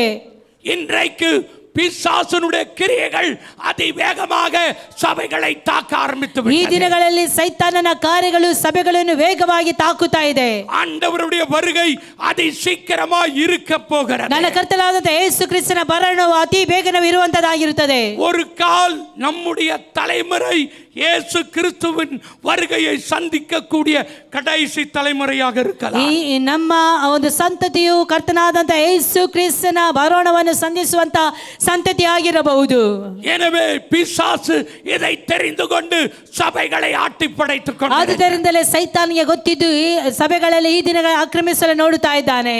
சபைகளை உயிர்ப்பிக்கிற ஆவியானவர், ಸಭೆಗಳನ್ನು உயிர்ப்பிக்கிற ஆவியானவர், ಉಜ್ಜೀವನಕ್ಕೆ ನಡೆಸುವಂತ ಆತ್ಮನು இன்றைக்கு இந்த அக்கினியின் மூலமாக சபைகளை உயிர்ப்பிக்க விரும்புகிறார். ಇವತ್ತು ಆತನ ಅಗ್ನಿಗಳ ಮೂಲಕವಾಗಿ ಪುನರುಜ್ಜೀವನ ಮಾಡಿಸುತ್ತಾ ಇದ್ದಾನೆ. ಆಮೆನ್. சபையே நீ ஆயத்தப்படுகிற நேரம் வந்து, ಸಭೆಯೇ ನೀನು ಆ ಒಂದು ಸಿದ್ಧವಾಗುವಂತ ಸಮಯವಾಗಿರುತ್ತದೆ. ஆனால் இன்றைக்கு என்னால் செயல்பட முடியவில்லை. ಆದರೆ ಇವತ್ತು ಅದನ್ನು ಹೊಂದಿಕೊಳ್ಳಲು ಸಾಧ್ಯವಾಗುತ್ತಾ ಇಲ್ಲ. இன்றைக்கு சபைகளால் செயல்பட முடியவில்லை. ಇವತ್ತು ಸಭೆಗಳು ಸರಿಯಾಗಿ ಪ್ರಕಟಣೆ ಆಗುವುದಕ್ಕೆ ಸಾಧ್ಯವಾಗುತ್ತಾ ಇಲ್ಲ. இன்றைக்கு விசுவாசிகளை செயல்பட விடுவது இல்லை. ಇವತ್ತು ವಿಶ್ವಾಸಗಳನ್ನು ಸರಿಯಾದಂತ ರೀತಿಯಲ್ಲಿ ಬಿಡುವುದಕ್ಕೆ ಬಿಡ್ತಾ ಇಲ್ಲ. Something is holding. ಯಾವುದೋ ಒಂದು ಅವರನ್ನು ಹಿಡಿದುಕೊಂಡಿರುತ್ತದೆ. I am under the pressure. ಏನೋ ಒಂದು ಭಾರದ ಕೆಳಗಡೆ ಇದ್ದ ಹಾಗೆ, Today you have, ಒತ್ತಡದಲ್ಲಿದ್ದ ಹಾಗೆ. God is open your spiritual eye. ಆದರೆ ಕರ್ತನಾದಂತ ಯೇಸು ಕ್ರಿಸ್ತನು ಇವತ್ತು ನಿಮ್ಮ ಆತ್ಮಿಕವಾದಂತ ಕಣ್ಣನ್ನು ತೆರೆದವನಾಗಿರುತ್ತಾನೆ. His burden on your shoulder. ಅಂದ್ರೆ ಅವರು ಹೊರಿಸಿದಂತ ಹೊರೆಯು ನಿಮ್ಮ ಕುತ್ತಿಗೆಯ ಬೆನ್ನಿನ ಮೇಲೆಯೂ, His yoke on your neck. ಅವರು ಹೊರಿಸಿದಂತ ನೊಗವು ನಿಮ್ಮ ಕುತ್ತಿಗೆಯ ಮೇಲೆಯೂ, ஒரு 50 கிலோ மூட்டைய உங்க தோளின் மேல வைத்து விட்டார். ಒಂದು 50 ಕಿಲೋ ಆ ಒಂದು ಮೂಟೆಯನ್ನು ನಿಮ್ಮ ತೋಳಿನ ಮೇಲೆ ಇಟ್ಟರೆ, ஒரு நுகத்தை உங்கள் கழுத்திலே பூட்டி விட்டாள். ಒಂದು ನೊಗವು ನಿಮ್ಮ ಕುತ್ತಿಗೆಗೆ ಹಿಡಿದು ಹಾಕಿ ಕಟ್ಟಿಟ್ಟಿರುವುದಾದರೆ நீங்கள் முதலாவது எழும்பி பார்க்க முடியாது. ನೀವು ಮೊಟ್ಟ ಮೊದಲನೇದಾಗಿ ಹೀಗೆ ಎದ್ದು ನೀವು ಕಣ್ಣನ್ನು ಮೇಲೆ ಎತ್ತಿ ನೋಡೋದಕ್ಕೆ ಸಾಧ್ಯವಿಲ್ಲ. எப்பொழுதும் நீங்கள் குனிந்து தான் இருக்கணும். ಯಾವಾಗಲೂ ನೀವು ಗೂನುಬೆನ್ನಿನವರಾಗಿರುತ್ತೀರಿ. Because something is pressing you. ಯಾಕೆಂದರೆ ಯಾವುದೋ ಒಂದು ನಿಮ್ಮನ್ನು ಆ ಒಂದು ಒತ್ತಡಕ್ಕೆ ನಡೆಸುತ್ತಾ ಇದೆ. அப்ப உன்னுடைய தோல் அவனுடைய சுமை. ಅಂದ್ರೆ ನಿನ್ನ ತೋಳು ಆತನು ಹೊರಿಸಿದಂತ ಭಾರ. இப்போ ಈಗ இந்த நுகம் உங்கள் மேலே இருக்கின்ற பொழுது, if you wanted to turn the right side, but the yoke will push you or pull you to turn the left side. ಅಂದ್ರೆ ನಿಮಗೆ ನಿಮ್ಮ ಇಚ್ಛೆ ನೀವು ಬಲಗಡೆಯಲ್ಲಿ ತಿರುಗಬೇಕು ಅಂತೇಳಿ, ಆದರೆ ನೊಗ ಇದ್ದ ನಿಮಿತ್ತವಾಗಿ ನೀವು ಬಲಗಡೆ ಹೋಗಲು ಸಾಧ್ಯವಾಗುವುದಿಲ್ಲ. ಆ ಒಂದು ಹೊರೆಯು ನಿಮ್ಮನ್ನು ಎಡಗಡೆಗೆ ನಿಮ್ಮನ್ನು ನಡೆಸುವಂತದ್ದಾಗಿರುತ್ತದೆ. நீங்கள் நன்மையை செய்ய விரும்புகிறீர்கள், ಆದರೆ ನೀವು ಒಳ್ಳೆಯದನ್ನು ಮಾಡಲು ಇಷ್ಟವುಳ್ಳವರಾಗಿರುತ್ತೀರಿ, ஆனால் ಅದು தீமைக்கு நேராக இழுத்துச் செல்லுகிறது. ಅದು ಯಾವಾಗಲೂ ಕೆಟ್ಟತನಕ್ಕೆ ನಿಮ್ಮನ್ನು ನಡೆಸುತ್ತಾ ಇರುತ್ತದೆ. You are directing by something wrong. ಅಂದ್ರೆ ನಿಮ್ಮನ್ನು ಬೇರೆ ಯಾವುದೋ ಆ ಕಡೆ ಈ ಕಡೆ ನಡೆಸುತ್ತಾ ಇದೆ. That is the yoke started to direct your life. ಅದೇ ಆ ಒಂದು ಹೊರೆಯು ನಿಮ್ಮನ್ನು ಆ ಕಡೆ ಈ ಕಡೆ ಅದು ನಿಮ್ಮನ್ಗೆ ಮಾರ್ಗದರ್ಶನ ಮಾಡುತ್ತಾ ಇದೆ. You are under the holding. ನೀವು ಯಾವುದರಿಂದಲೂ ಹಿಡಿಯಲ್ಪಟ್ಟವರಾಗಿರುತ್ತೀರಿ. You are under the bondage. ನೀವು ಯಾವುದೋ ಬಂಧನದ ಕೆಳಗಡೆ ಇದ್ದೀರಿ. But God give you a best time. ಆದರೆ ಕರ್ತನು ನಿಮಗೆ ಒಳ್ಳೆಯ ಸಮಯವನ್ನು ಕೊಟ್ಟಿರುತ್ತಾನೆ. In that day. ಆ ದಿನದಲ್ಲಿ. Which day? ಯಾವ ದಿನ? How long I have to go through this suffering? ಅಯ್ಯೋ, ಎಷ್ಟು ದಿನದವರೆಗೂ ಈ ಒಂದು ನೊಗದಲ್ಲಿ ಈ ಒಂದು ಸಂಕಟದಲ್ಲಿ ನಾವು ಹಾದು ಹೋಗಬೇಕು? How long we have to go through this poverty? ಅಯ್ಯೋ, ಎಷ್ಟು ದಿನ ನಾವು ಇದೇ ರೀತಿಯಾದಂತ ಕಷ್ಟದಲ್ಲಿ ಸಂಕಷ್ಟದಲ್ಲಿ ಹೋಗಬೇಕು? Since from a long time we are under the pressure. ಅಯ್ಯೋ, ತುಂಬಾ ಒತ್ತಡಗಳಲ್ಲಿ ಹೋಗುತ್ತಾ ಇದ್ದೇವೆ. ಇನ್ನು ಇದರಿಂದ ಯಾವಾಗ ಬಿಡುಗಡೆ? We cannot able to just move on to the next level. ಅಯ್ಯೋ, ನಾವು ಈ ಮಟ್ಟದಿಂದ ಇನ್ನೊಂದು ಮಟ್ಟಕ್ಕೆ ಹಾದು ಹೋಗಲು ಸಾಧ್ಯವಾಗುತ್ತಾ ಇಲ್ಲ. My beloved people of God, ನನ್ನ ಪ್ರೀತಿಯ ದೇವಜನರೇ, the church is started to crying. ಆ ಸಭೆಯು ಕರ್ತನ ನೋಡಿ ಕೂಗುತ್ತಾ ಇದೆ. But now the Holy Spirit is ready to help us and save us. ಆದರೆ ಈ ದಿನಗಳಲ್ಲಿ ಆ ದೇವರಾತ್ಮನ ನಮಗೆ ಸಹಾಯಕನ ಮಾಡುವವನಾಗಿರ್ತಾನೆ. ಆತನ ಹಿಡಿದು ಬಂದು ನಮಗೆ ಬಿಡಿಸುವವನಾಗಿರ್ತಾನೆ. In that day. ಈ ದಿನದಲ್ಲಿ. Which day? ಯಾವ ದಿನವಾಗಿದೆ? The day of the revelation. ಯಾವಾಗ ಈ ಒಂದು ಪ್ರಕಟಣೆ ನಮ್ಮ ಜೀವಿತದಲ್ಲಿ ಉಂಟಾಗುತ್ತದೋ, the day of the brightness. ಯಾವಾಗ ಬೆಳಕಿನ ಕಡೆಗೆ ನಾವು ಬರುತ್ತೇವೆಯೋ, your light is focusing from the heaven. ಆ ಪರಲೋಕದಿಂದ ಬರುವಂತಹ ಬೆಂಕಿಯ ಒಂದು ಪ್ರಕಾಶಕ್ಕೆ ನಮ್ಮನ್ನೇ ನಾವು ನಮ್ಮ ಕಣ್ಣುಗಳ ಯಾವಾಗ ಆ ಕಡೆ ಚಾಚುತ್ತದೆಯೋ, the fire is going to come from the heaven. ಪರಲೋಕದಿಂದ ಬೆಂಕಿ ಯಾವಾಗ ಬರುತ್ತದೋ, God has a timetable about your life. ಆಗ ನನ್ನ ಕರ್ತನಾದ ಯೇಸು ಕ್ರಿಸ್ತ ನಮ್ಮ ಜೀವಿತವನ್ನು ಪರಿಪೂರ್ಣವಾಗಿ ಬದಲಾಯಿಸುವನಾಗಿರುತ್ತಾನೆ. God has a great plan about your ministry. ನಮ್ಮ ಸೇವೆ ಕುರಿತು ಕರ್ತನಿಗೆ ಬಹಳ ದೊಡ್ಡ ಯೋಚನೆ ಇರುತ್ತದೆ. God has a great desire to use you in such a mighty way. ನಮ್ಮ ಕರ್ತನಾದ ಯೇಸು ಕ್ರಿಸ್ತನ ನಮ್ಮ ಕುರಿತು ದೊಡ್ಡ ಯೋಚನೆ ಇರುತ್ತದೆ, ನಮ್ಮನ್ನು ಉಪಯೋಗಿಸಿಕೊಳ್ಳುವುದಕ್ಕೋಸ್ಕರವಾಗಿ. This is the right time. ಇದೇ ಆಗಿದೆ ಸರಿಯಾದಂತ ಸಮಯ. Understand that the evil plans against of you. ಆದುದರಿಂದಲೇ ನಾವು ಸೈತಾನನ ಯೋಚನೆಯನ್ನು ಸರಿಯಾಗಿ ಅರ್ಥ ಮಾಡಿಕೊಳ್ಳಬೇಕು. Now you have to get ready to activate your anointing, activate your fire and operate this. ನಮ್ಮ ಮೇಲಿರುವಂತಹ ಅಭಿಷೇಕ, ನಮ್ಮ ಮೇಲಿರುವಂತಹ ಬೆಂಕಿಯ ಅಭಿಷೇಕವನ್ನು ನಾವು ಸರಿಯಾಗಿ ನಾವು ಚಲಾವಣೆ ಮಾಡೋದಕ್ಕೆ ಸಿದ್ಧರಾಗಿರಬೇಕು ಪ್ರಿಯರೇ. Hallelujah. Hallelujah. Are you ready? ನೀವು ಅದಕ್ಕೆ ಸಿದ್ಧರಾಗಿದ್ದೀರೋ? Listen to me very carefully. ಆದುದರಿಂದಲೇ ಬಹಳ ಗಂಭೀರವಾಗಿ ಕೇಳಿರಿ. So many years before, ಅಂದ್ರೆ ಬಹಳ ವರ್ಷಗಳ ಹಿಂದೆ I got a call to Punjab. ಪಂಜಾಬಿನಿಂದ ನನಗೆ ಒಂದು ಕರೆ ಬಂತು. One person used to call me from Punjab like this. ಅಂದ್ರೆ ಪಂಜಾಬಿನಿಂದ ನನಗೆ ಒಂದು ಕರೆ ಈ ರೀತಿಯಲ್ಲಿ ಬಂತು. Pastor ji, मैं चंदन बोल रहे हूँ, मेरे पेट में दर्द किया, मुझे दुआ करो. ಅಂದರೆ ನನ್ನ ಹೆಸರು ಚಂದನ್ ಅಂತೇಳಿ, ನನ್ನ ಹೊಟ್ಟೆ ಒಳಗಡೆ ಬಹಳ ನೋವಿದೆ, ಅದಕ್ಕೋಸ್ಕರವಾಗಿ ನೀವು ನನಗೋಸ್ಕರ ಪ್ರಾರ್ಥಿಸಿರಿ. I thought, oh, some of the people are started to understand, so I started to pray. ನನಗೆ ಈಗ ಕರೆ ಮಾಡಿರ್ತಾರೆ, ನಾನು ಅದಕ್ಕೋಸ್ಕರವಾಗಿ ಅವರಿಗೆ ಪ್ರಾರ್ಥಿಸಬೇಕು ಅಂತೇಳಿ ನಾನು ನೆನೆಸಿ ನಾನು ಅವರಿಗೋಸ್ಕರವಾಗಿ ಪ್ರಾರ್ಥಿಸಕ್ಕೆ ಪ್ರಾರಂಭಿಸಿದೆ. I thought it is a great privilege to pray for Punjab. ನಾನು ನೆನೆಸ್ಕೊಂಡೆ, ಪಂಜಾಬಿಗೋಸ್ಕರವಾಗಿ ಪ್ರಾರ್ಥಿಸುವಂಥದ್ದು ಬಹಳ ದೊಡ್ಡ ಒಂದು ಜವಾಬ್ದಾರಿ ಅಂತೇಳಿ, ಸಂತೋಷ ಅಂತೇಳಿ ನಾನು ಪ್ರಾರ್ಥಿಸಲು ಪ್ರಾರಂಭಿಸಿದೆ. Again that call, Pastor Ji, मुझे दुआ करो, मेरे पेट में दर्द किया. ಅಂದರೆ ಪುನಃ ಅವರು ನನಗೆ ಕರೆ ಮಾಡಿದ್ರು, ಸೇವಕರೇ ನನಗೋಸ್ಕರವಾಗಿ ಪ್ರಾರ್ಥಿಸಿರಿ, ನನ್ನ ಹೊಟ್ಟೆ ನೋವು ಹೋಗುವುದಕ್ಕೋಸ್ಕರ. But sometime it is coming frequently the same prayer from the same person. ಅಂದರೆ ಅದು ಸತತವಾಗಿ ಬರ್ತಾ ಇತ್ತು, ಅದೇ ಪ್ರಾರ್ಥನೆಗೋಸ್ಕರವಾಗಿ, ಅದೇ ಪ್ರಾರ್ಥನೆ ಮನವಿಗೋಸ್ಕರವಾಗಿ, ಅದೇ ವ್ಯಕ್ತಿಗೋಸ್ಕರವಾಗಿ. I got so anger one day. ನನಗೆ ಬಹಳ ಸಿಟ್ಟು ಒಂದು ದಿನ ಬಂತು. The voices started to irritate me. ಆ ಒಂದು ಶಬ್ದ ನನಗೆ ಬಹಳ ಕಿರಿಕಿರಿ ಬರಮಾಡಿತು. When it is again he started to call, I started to shout. ನಾನು ಅವರು ಕರೆ ಮಾಡುವುದಕ್ಕೆ ಪ್ರಾರಂಭಿಸಿದಾಗಲೇ ನನಗೆ ಅವರಿಗೆ ಒಂದು ಜೋರು ಮಾಡಿದೆ, ಪಾಸ್ಟರ್ ಜಿ ಮೇರೆ ಪೇಟ್ ಮೇ ದರ್ದ್ ಕಿಯಾ, ಮುझे दुआ करो. ಪಾಸ್ಟರ್ ಜಿ ನನಗೆ ಹೊಟ್ಟೆಯಲ್ಲಿ ನೋವು ಪ್ರಾರಂಭವಾಗಿದೆ, ದಯವಿಟ್ಟು ನನಗಾಗಿ ಪ್ರಾರ್ಥಿಸಿರಿ. Who are you man? I wanted to ask. ನಾನು ಕೇಳಿದೆ, ನಾನು ನೆನೆಸಿದೆ, ನೀವು ಯಾರಾಗಿದ್ದೀರಿ ಅಂತ ಹೇಳಿ. Pastor G, can you give your account number? I wanted to send some offering to organize your meeting in Punjab. ಅಂದರೆ ಆಗ ಅವರು ನನಗೆ ಹೇಳಿದರು, ಪಾಸ್ಟರ್ ಜಿ ನೀವು ನಿಮ್ಮ ಅಕೌಂಟ್ ಡೀಟೇಲನ್ನು ಕೊಡಿ, ನಿಮ್ಮನ್ನು ನಾವು ಆ ಒಂದು ಪಂಜಾಬ್ಗೆ ಒಂದು ಸೇವೆಗೋಸ್ಕರವಾಗಿ ಕರೀಲಿಕ್ಕಿದ್ದೇವೆ ಅಂತೇಳಿ. Is just a 23-year-old boy. ಕೇವಲ ಅವರು 23 ವರ್ಷ ಯೌವನಸ್ಥ ಹುಡುಗರಾಗಿದ್ದರು. I went to Punjab. ನಾನು ಪಂಜಾಬ್ಗೆ ಹೋದೆ. In the meeting I had seen one young person. ಅಲ್ಲಿ ಒಂದು ಯೌವನಸ್ಥ ಹುಡುಗನನ್ನು ನೋಡಿದೆ. Very huge crowd in Noor Mahal Chuhaiki in Punjab. ಅಂದರೆ ಇವರು ಹೇಳಿದಂಥ ಆ ಸ್ಥಳದಲ್ಲಿ ಬಹಳ ದೊಡ್ಡ ಜನಸಂಧಿಯೇ ಬಂದಿರುವುದನ್ನು ನಾನು ಕಂಡೆ. The great crowd was there. ದೊಡ್ಡ ಜನಸಂಧಿ ಅಲ್ಲಿ ಇತ್ತು. I jumped from the stage and I begin to minister to everyone. ಅಂದರೆ ಈ ಒಂದು ವೇದಿಕೆಯಿಂದ ಕೆಳಗಡೆ ಹಿಡಿದು ಕೆಳಗಡೆ ಇದ್ದವರ ಮಧ್ಯದಲ್ಲಿ ನಾನು ಸೇವೆ ಮಾಡೋದಕ್ಕೆ ಪ್ರಾರಂಭಿಸಿದೆ. I had seen one boy, he came forward, please pray for me. ಅಂದರೆ ಆ ಒಂದು ಹುಡುಗ, ಯೌವನಸ್ಥ ಹುಡುಗ ಅಲ್ಲಿಂದ ಮುಂದಕ್ಕೆ ಬಂದ, ಅವನು ಹೇಳಿದ, ಪಾಸ್ಟರ್ ನನಗೋಸ್ಕರ ಪ್ರಾರ್ಥಿಸಿರಿ. When I stretched my hand, ಯಾವಾಗ ನಾನು ನನ್ನ ಹಸ್ತವನ್ನು ಅವರ ಮೇಲೆ ಇಟ್ಟೆನೋ, he was thrown out. ಅವರು ಅಲ್ಲಿಂದ ಬಹಳ ಹಿಂದೆಗೆ ಜಿಗಿದು ಹೋದರು. Every people started to cry, everyone are thrown out. ಎಲ್ಲರೂ ಅಲ್ಲಿ ಅಳುವುದಕ್ಕೆ ಪ್ರಾರಂಭಿಸಿದರು. ಎಲ್ಲರೂ ಒಂದು ಕಡೆಯಿಂದ ಇನ್ನೊಂದು ಕಡೆಗೆ ಎಸೆಯಲ್ಪಡುವಂತ ಅನುಭವದಲ್ಲಿ ಇದ್ದರು. The whole crowd came and hold my feet. ಮುझे ಬಚ್ಚೋ.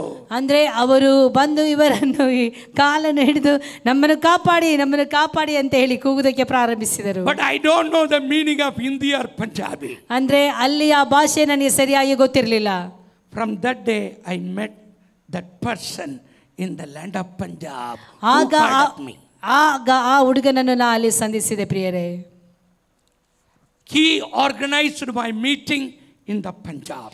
ಆ ಒಂದು ಯೌವನಸ್ಥ ಹುಡುಗ ನನ್ನ ಸೇವೆಯನ್ನು ಅಲ್ಲಿ ಏರ್ಪಡಿಸಿದರು. He was no Christian. He is not a Christian. He is a Sikh Radha Swami group. ಅಂದ್ರೆ ಅವರು Sikh ಅವರಾಗಿದ್ದರು. Radha Swami group. Radha Swami Guru. That boy came and just introduced himself. ಅಂದರೆ ಅವರು ನನ್ನ ಬಳಿಗೆ ಬಂದರು, ಅವರ ಪರಿಚಯವನ್ನು ನನ್ನ ಜೊತೆಲಿ ಮಾಡಿಕೊಂಡ್ರು. Most of the time he used to wash my feet with milk and something special, and he will anoint me through the full bottle of the perfume. ಅಂದರೆ ಅನೇಕ ಸಾರಿ ಅವರು ನನ್ನ ಕಾಲನ್ನು ಹಾಲಿನಿಂದಲೂ ಅನೇಕ ವಿಷಯವನ್ನು ತೆಗೆದುಕೊಂಡು ಬಂದು ತೊಳೆಯುವುದಕ್ಕೆ ಪ್ರಯತ್ನ ಮಾಡಿದರು. ಮಾತ್ರವಲ್ಲ, ಆ ಒಂದು ಪರ್ಫ್ಯೂಮ್ ಸುಗಂಧವನ್ನು ತೆಗೆದುಕೊಂಡು ಬಂದು ನನಗೆ ಸಿಂಪಡಿಸುವುದಕ್ಕೆ ಪ್ರಯತ್ನಿಸಿದರು. Every day he used to kiss my feet every morning. ಅಂದರೆ ಯಾವಾಗಲೂ ಸಹ ನಾನು ಹೋದಾಗಲ್ಲ ಅವರು ನನ್ನ ಪಾದಗಳಿಗೆ ಮುತ್ತಿಡುವುದಕ್ಕೆ ಅವರು ಇಷ್ಟಪಡುವವರಾಗಿದ್ದರು. You are my papa. ಆಗ ಅವರೊಂದು ನನಗೆ ಹೇಳಿದರು, ನೀವು ನನ್ನ ತಂದೆ ಆಗಿದ್ದೀರಿ. You are my papa. ನೀವು ನನ್ನ ತಂದೆ ಆಗಿದ್ದೀರಿ. Bless me. ನನ್ನನ್ನು ಆಶೀರ್ವದಿಸಿರಿ. Bless me, papa. ನನ್ನನ್ನು ಆಶೀರ್ವದಿಸಿರಿ ತಂದೆಯೇ. After that 10 years He never used to sit equal to me. He used to sit under my feet. ಅಂದರೆ 10 ವರ್ಷ ಕಾಲ ಅವರು ನನಗೆ ಸರಿಸಮಾನವಾಗಿ ಕುಳಿತುಕೊಳ್ಳಲಿಲ್ಲ. ಅವರು ಯಾವಾಗಲೂ ಸಹ ಕೆಳಗಡೆಯಲ್ಲಿ ಕುಳಿತುಕೊಳ್ಳುವವರಾಗಿದ್ದರು. He invite me from the Tamil Nadu to Delhi. He will come to the airport and fallen down my feet. ಅಂದರು ತಮಿಳುನಾಡಿನಿಂದ ಡೆಲ್ಲಿಗೆ ಬಂದ ಕೂಡಲೇ ಅವರು ನನ್ನನ್ನು ಕರೆದುಕೊಂಡು ಹೋಗುವುದಕ್ಕಾಗಿ ವಿಮಾನ ನಿಲ್ದಾಣಕ್ಕೆ ಬರುತ್ತಿದ್ದರು. ಅಲ್ಲಿ ನನ್ನ ಮುಂದೆ ಅಡ್ಡ ಬೀಳುತ್ತಿದ್ದರು. From Delhi to the Jalandhar used to travel 9 hours. ಅಂದರೆ ಡೆಲ್ಲಿಯಿಂದ ಅವರ ಸ್ಥಳಕ್ಕೆ 9 ಗಂಟೆ ಕಾಲ ನಾವು ಪ್ರಯಾಣ ಮಾಡಬೇಕಾಗಿತ್ತು. Only he used to ask me, no any common bird, no any name shake. ಅಂದರೆ ಯಾವುದೇ ರೀತಿಯಾದಂಥ ಹೆಸರು ಗಳಿಸುವುದಕ್ಕಾಗಲಿ ಯಾವುದೇ ರೀತಿಯಾದ ವಿಷಯಗಳಿಗಾಗಿ ಅಲ್ಲ. Papa, what is anointing? ಅಂದರೆ ಅವರು ಈ ಪ್ರಕಾರವಾಗಿ ಕೇಳಲಿಕ್ಕೆ ಪ್ರಾರಂಭಿಸಿದರು, ಎಂತಹ ರೀತಿಯ ಅಭಿಷೇಕ, How I can shine in the anointing? ಯಾವ ರೀತಿಯಲ್ಲಿ ನಾನು ಅಭಿಷೇಕವನ್ನು ಹೊಂದಿ ಪ್ರಜ್ವಲಿಸಲು ಸಾಧ್ಯ? ಆ ಒಂದೇ ಒಂದು ಪ್ರಶ್ನೆಯನ್ನು ಯಾವಾಗಲೂ ನನ್ನಲ್ಲಿ ಕೇಳುತ್ತಾ ಇದ್ರು. The 9 hours 9 ಗಂಟೆ continuously ಸತತವಾಗಿ I am in the back seat, but he is in the front seat. ಅವರು ಮುಂದಿನ ಒಂದು ಆಸನದಲ್ಲಿ ಕೂತ್ಕೊಂಡಿದ್ರು, ಕಾರಲ್ಲಿ, ನಾ ಹಿಂದೆ ಇದ್ದೆ. Papa, what is the meaning? How to I go to one level to another level in the ಅಂದರೆ ಅವರು ನನಗೆ ಯಾವಾಗಲೂ ಇದೇ ಪ್ರಶ್ನೆ ಕೇಳ್ತಾ ಇದ್ರು, ನಾನು ಈ ಒಂದು ಮಟ್ಟದಿಂದ ಇನ್ನೊಂದು ಮಟ್ಟದಿಂದ ಇನ್ನೊಂದು ಮಟ್ಟಕ್ಕೆ ನಾನು ಹೇಗೆ ಹತ್ತಿ ಹೋಗಲು ಸಾಧ್ಯ? ನಾನು ಹೇಳಿಕೊಡಿ ಅಂತ ಹೇಳಿ.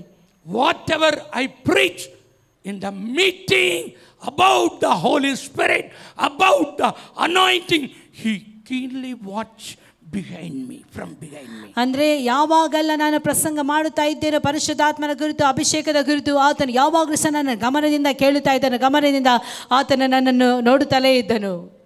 He was so faithful to me to learn about the anointing of the Holy Spirit. ಅಂದರೆ ಪರಿಶುದ್ಧಾತ್ಮನ ಅಭಿಷೇಕವನ್ನು ಹೊಂದಿಕೊಳ್ಳುವುದಕ್ಕೋಸ್ಕರವಾಗಿ ಆತನು ಬಹಳ ಪ್ರಾಮಾಣಿಕವಾದಂಥ ವ್ಯಕ್ತಿ ಆತನಾಗಿದ್ದನು. ಪ್ರಿಯರೇ, he never went to any Bible college. ಆತನು ಯಾವುದೇ ರೀತಿಯ ಸತ್ಯವೇದ ಶಾಲೆಗೆ ಆತನು ಹೋಗಲಿಲ್ಲ. He is no Christian background. ಅವನು ಕ್ರೈಸ್ತ ಹಿನ್ನೆಲೆಯಿಂದ ಬಂದವನು ವ್ಯಕ್ತಿಯೂ ಅಲ್ಲ.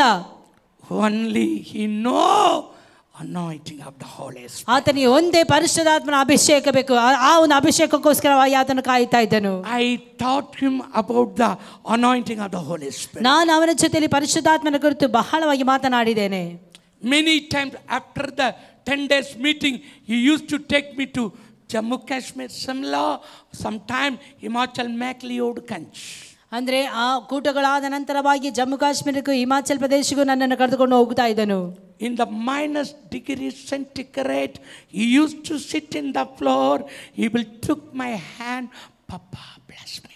ಅಂದರೆ ಆ ಒಂದು -°Cಯಲ್ಲಿಯೂ ಸಹ ಆತನ ನನ್ನ ಪಾದ ಕೆಳಗಡೆ ಕುಳಿತುಕೊಂಡು ನನ್ನ ಹಸ್ತವನ್ನು ಆತನ ತಲೆ ಮೇಲೆ ಇಟ್ಟು, ಅಪ್ಪ ನನಗೋಸ್ಕರವಾಗಿ ಪ್ರಾರ್ಥಿಸಿರಿ, ನನಗೆ ಅಭಿಷೇಕ ಬೇಕು. He sit under the feet of me in the -°. ಅಂದರೆ ನನ್ನ ಪಾದದ ಕೆಳಗಡೆ ಆತನು -°ಯಲ್ಲಿ ಕುಳಿತುಕೊಂಡು ಆತನು ಯಾವಾಗಲೂ ಸಹ ನನಗೆ ಹೇಳ್ತಾ ಇದ್ದಾನೆ, ನನಗೆ ಅಭಿಷೇಕ ಬೇಕು, ನನಗೆ ಒಂದು ಸಾರಿ ಅಭಿಷೇಕಿಸಿ. He took my hand, put on his head, say something, Papa. This time you didn't open your mouth to speak. ಅಂದರೆ ನೀವು ಯಾವ ಕಾರಣಕ್ಕೂ ನಿಮ್ಮ ಬಾಯನ್ನು ಈ ಸಾರಿ ತೆಗೆಯಲಿಲ್ಲ. ನೀವು ಅಭಿಷೇಕದ ಕುರಿತು ಉಚ್ಚರಿಸಿ ನನಗೆ ಅಭಿಷೇಕ ಬೇಕು ಅಂತೇಳಿ ಇವರ ಹಸ್ತವನ್ನು ತೆಗೆದು ಆತನ ತಲೆ ಮೇಲೆ ಇಟ್ಟುಕೊಂಡು ಹೇಳಿ ಅಂತ ಹೇಳುತ್ತಿದ್ದನು. I said, you will go to the England. ನಾನು ಹೇಳಿದೆ, ನೀವು ಇಂಗ್ಲೆಂಡ್ಗೆ ಹೋಗುತ್ತೀರಿ. What Papa? My passport is going to end within 6 months, Papa. ಅಂದರೆ ಅವರು ನನಗೆ ಈ ಪ್ರಕಾರವಾಗಿ ಹೇಳಿದ್ರು, ನನಗೆ ಪಾಸ್ಪೋರ್ಟ್ ಇದೆ, ಆದರೆ 6 ತಿಂಗಳಲ್ಲಿ ಅದು ಎಕ್ಸ್ಪೋರ್ಟ್ ದಿನಾಂಕ ಮುಗಿಯುತ್ತದೆ ಅಂತ ಹೇಳಿ. I never went by any that aircraft, Papa, but he took me every time by the flight. ಆದರೆ ಆತನು ಎಲ್ಲಿ ಸಹ ಆತನು ಪ್ರಯಾಣ ಮಾಡಲಿಲ್ಲ. ಆದರೆ ನನ್ನ ಪ್ರಯಾಣ ಎಲ್ಲವೂ ಸಹ ಆತನು ಯಾವಾಗಲೂ ಸಹ ವಿಮಾನದಲ್ಲಿಯೇ ಮಾಡುತ್ತಾ ಇದ್ದನು. I started to bless him. ನಾನು ಆತನನ್ನು ಆಶೀರ್ವದಿಸಕ್ಕೆ ಪ್ರಾರಂಭಿಸಿದೆ. Through the anointing of the Holy Spirit. ಆ ಪರಿಶುದ್ಧಾತ್ಮನ ಮೂಲಕವಾಗಿ ನಾನು ಅವನನ್ನು ಆಶೀರ್ವದಿಸಕ್ಕೆ ಪ್ರಾರಂಭಿಸಿದೆ. God will take you to US.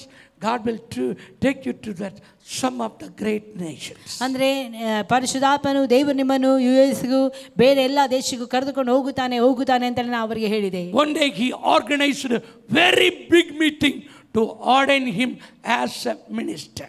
ಅಂದರೆ ಒಂದು ದಿನ ಅವರು ಬಹಳ ದೊಡ್ಡ ಕೂಟವನ್ನು ಏರ್ಪಡಿಸಿದರು ಅವರನ್ನು ಅಭಿಷೇಕಿಸುವುದಕ್ಕೋಸ್ಕರವಾಗಿ. I said, my boy, will you faithful for this ministry if I give you 10 people? ಅಂದರೆ ನೀನು ಈ ಒಂದು ಸೇವೆಯಲ್ಲಿ ನಂಬಿಗಸ್ತನಾಗಿರುವುದಾದರೆ ನಾನು ನಿನಗೆ 10 ಜನರನ್ನು ಕೊಡುತ್ತೇನೆ ಅಂತೇಳಿ ನಾನು ಹೇಳಿದೆ. Papa, believe me, prophesy me, surely I will be faithful unto my life. ಅಂದರೆ ಆತನ ಈ ಪ್ರಕಾರವಾಗಿ ಹೇಳಿದನು, ನನ್ನನ್ನು ಅಭಿಷೇಕಿಸಿರಿ, ನಾನು ನಂಬಿಗಸ್ತನಾಗಿ ಸೇವೆ ಮಾಡುತ್ತೇನೆ, ಅದಕ್ಕೋಸ್ಕರವಾಗಿ ನನ್ನನ್ನು ಅಭಿಷೇಕಿಸಿ ನನ್ನ ನಂಬಿ ಅಂತೇಳಿ ಆತನು ಹೇಳಿದನು. I started to bless him. ನಾನು ಆತನನ್ನು ಆಶೀರ್ವಿಸುವುದಕ್ಕೆ ಪ್ರಾರಂಭಿಸಿದೆ. Lord, bless me more than 1,000 times. ಕರ್ತನೇ, ಈ ಮಗನನ್ನು ನನಗಿಂತಲೂ 1000 ಪಟ್ಟು ಆಶೀರ್ವದಿಸು ಅಂತೇಳಿ ಅವನ ಮೇಲೆ ಕೈ ಇಟ್ಟು ಪ್ರಾರ್ಥಿಸಿದೆ. I invest my anointing upon you, my boy. God will use you more than 1,000 times. ಅಂದರೆ ನಾನು ತುಂಬು ಹೃದಯದಿಂದ ಅವನ ಮೇಲೆ ಕೈಗಳನ್ನಿಟ್ಟು ನಾನು ಪ್ರಾರ್ಥಿಸಿದೆ, ದೇವರೇ ನನ್ನನ್ನು ಉಪಯೋಗಿಸಕ್ಕಿಂತ 10,000 ಪಟ್ಟು ಈ ಮಗನನ್ನು ಸಹ ನೀನು ಉಪಯೋಗಿಸು ಅಂತೇಳಿ ನಾನು ಆತನ ತಲೆ ಮೇಲೆ ಕೈ ಇಟ್ಟು ಘೋಷಿಸಿದೆ. Many times our never used to taught him or teach him, only he used to hear the message what I given in the meeting. ಅಂದರೆ ಸತ್ಯವೇ, ನಾನು ಎಲ್ಲೆಲ್ಲ ಕೂಟಗಳನ್ನು ಏರ್ಪಡಿಸಿದ್ರು ಆ ಎಲ್ಲ ಕಡೆಗಳಲ್ಲಿ ನಾನು ಏನನ್ನು ಕಲಿಸಿಕೊಡುತ್ತಾ ಇರ್ತೇನೋ ಅದನ್ನು ಮಾತ್ರ ಅವನು ಗಮನಿಸುತ್ತಾ ಇದ್ದರು. 2010 2010 in Jalandhar, Cambrai is a village. ಕಾಂಬ್ರೆ ಎಂಬುವಂತ ಒಂದು ಹಳ್ಳಿ. He organized a meeting for me. ಅವರು ಅಲ್ಲಿ ನನಗೋಸ್ಕರವಾಗಿ ಒಂದು ಕೂಟವನ್ನು ಏರ್ಪಡಿಸಿದರು. I started to bless before the 50 pastor, 15,000 people. ಅಂದರೆ 50 ಜನ ಸೇವಕರು 15,000 ಜನರ ಮಧ್ಯದಲ್ಲಿ ನಾನು ಅವರನ್ನು ಆಶೀರ್ವದಿಸಿದೆ. The rain started to come. ಅಲ್ಲಿ ಒಂದು ಮಳೆ ಬರುವುದಕ್ಕೆ ಪ್ರಾರಂಭವಾಯಿತು. When I wanted to, I called him to anoint. That time the rain was total. ಯಾವಾಗ ಆತನನ್ನು ಕರೆದು ಅಭಿಷೇಕಕ್ಕೋಸ್ಕರವಾಗಿ ಪ್ರಾರ್ಥಿಸಬೇಕು, ಅನಾಯಿಂಟ್ ಮಾಡಬೇಕು ಅಂತೇಳಿ ನೇಮಿಸಬೇಕು ಅಂತೇಳಿ ಕರೆದನು, ಆಗ ಜೋರಾಗಿ ಮಳೆ ಬರುವುದಕ್ಕೆ ಪ್ರಾರಂಭಿಸಿತು. He looking me, Papa, do something. ಆತನು ನನ್ನನ್ನು ನೋಡಿ, ಅಪ್ಪ ಏನಾದರೂ ಮಾಡಿ.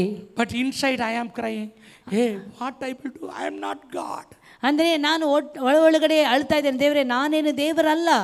But the Holy Spirit given a boldness. ಆದರೆ ಪರಿಶುದ್ಧಾತ್ಮನು ನನಗೆ ಆ ಒಂದು ಧೈರ್ಯದ ಆತ್ಮವನ್ನು ಕೊಟ್ಟನು. When the anointing comes upon you, ಅಂದರೆ ಯಾವಾಗ ನಮ್ಮ ಮೇಲೆ ಅಭಿಷೇಕ ಬರುತ್ತದೋ, it will not give you the proud, but it will give you boldness. ಆದರೆ ಆ ಅಭಿಷೇಕವು ನಮಗೆ ಹೆಮ್ಮೆ ಕೊಡುವುದಿಲ್ಲ, ಆ ಅಭಿಷೇಕವು ನಮಗೆ ಧೈರ್ಯವನ್ನು ಕೊಡುವಂಥದ್ದಾಗಿರ್ತದೆ. Amen. I am not proud, but I am bold. ಆದರೆ ನಾನು ಹೆಮ್ಮೆ ಪಡುವಂತ ವ್ಯಕ್ತಿ ಅಲ್ಲ, ನಾನು ಧೈರ್ಯ ಉಳ್ಳಂತ ವ್ಯಕ್ತಿ ಆಗಿದ್ದೇನೆ. Because the anointing of the Holy Spirit. ಯಾಕೆಂದರೆ ಪರಿಶುದ್ಧಾತ್ಮ ಅಭಿಷೇಕದ ಮೂಲಕವಾಗಿ. Amen.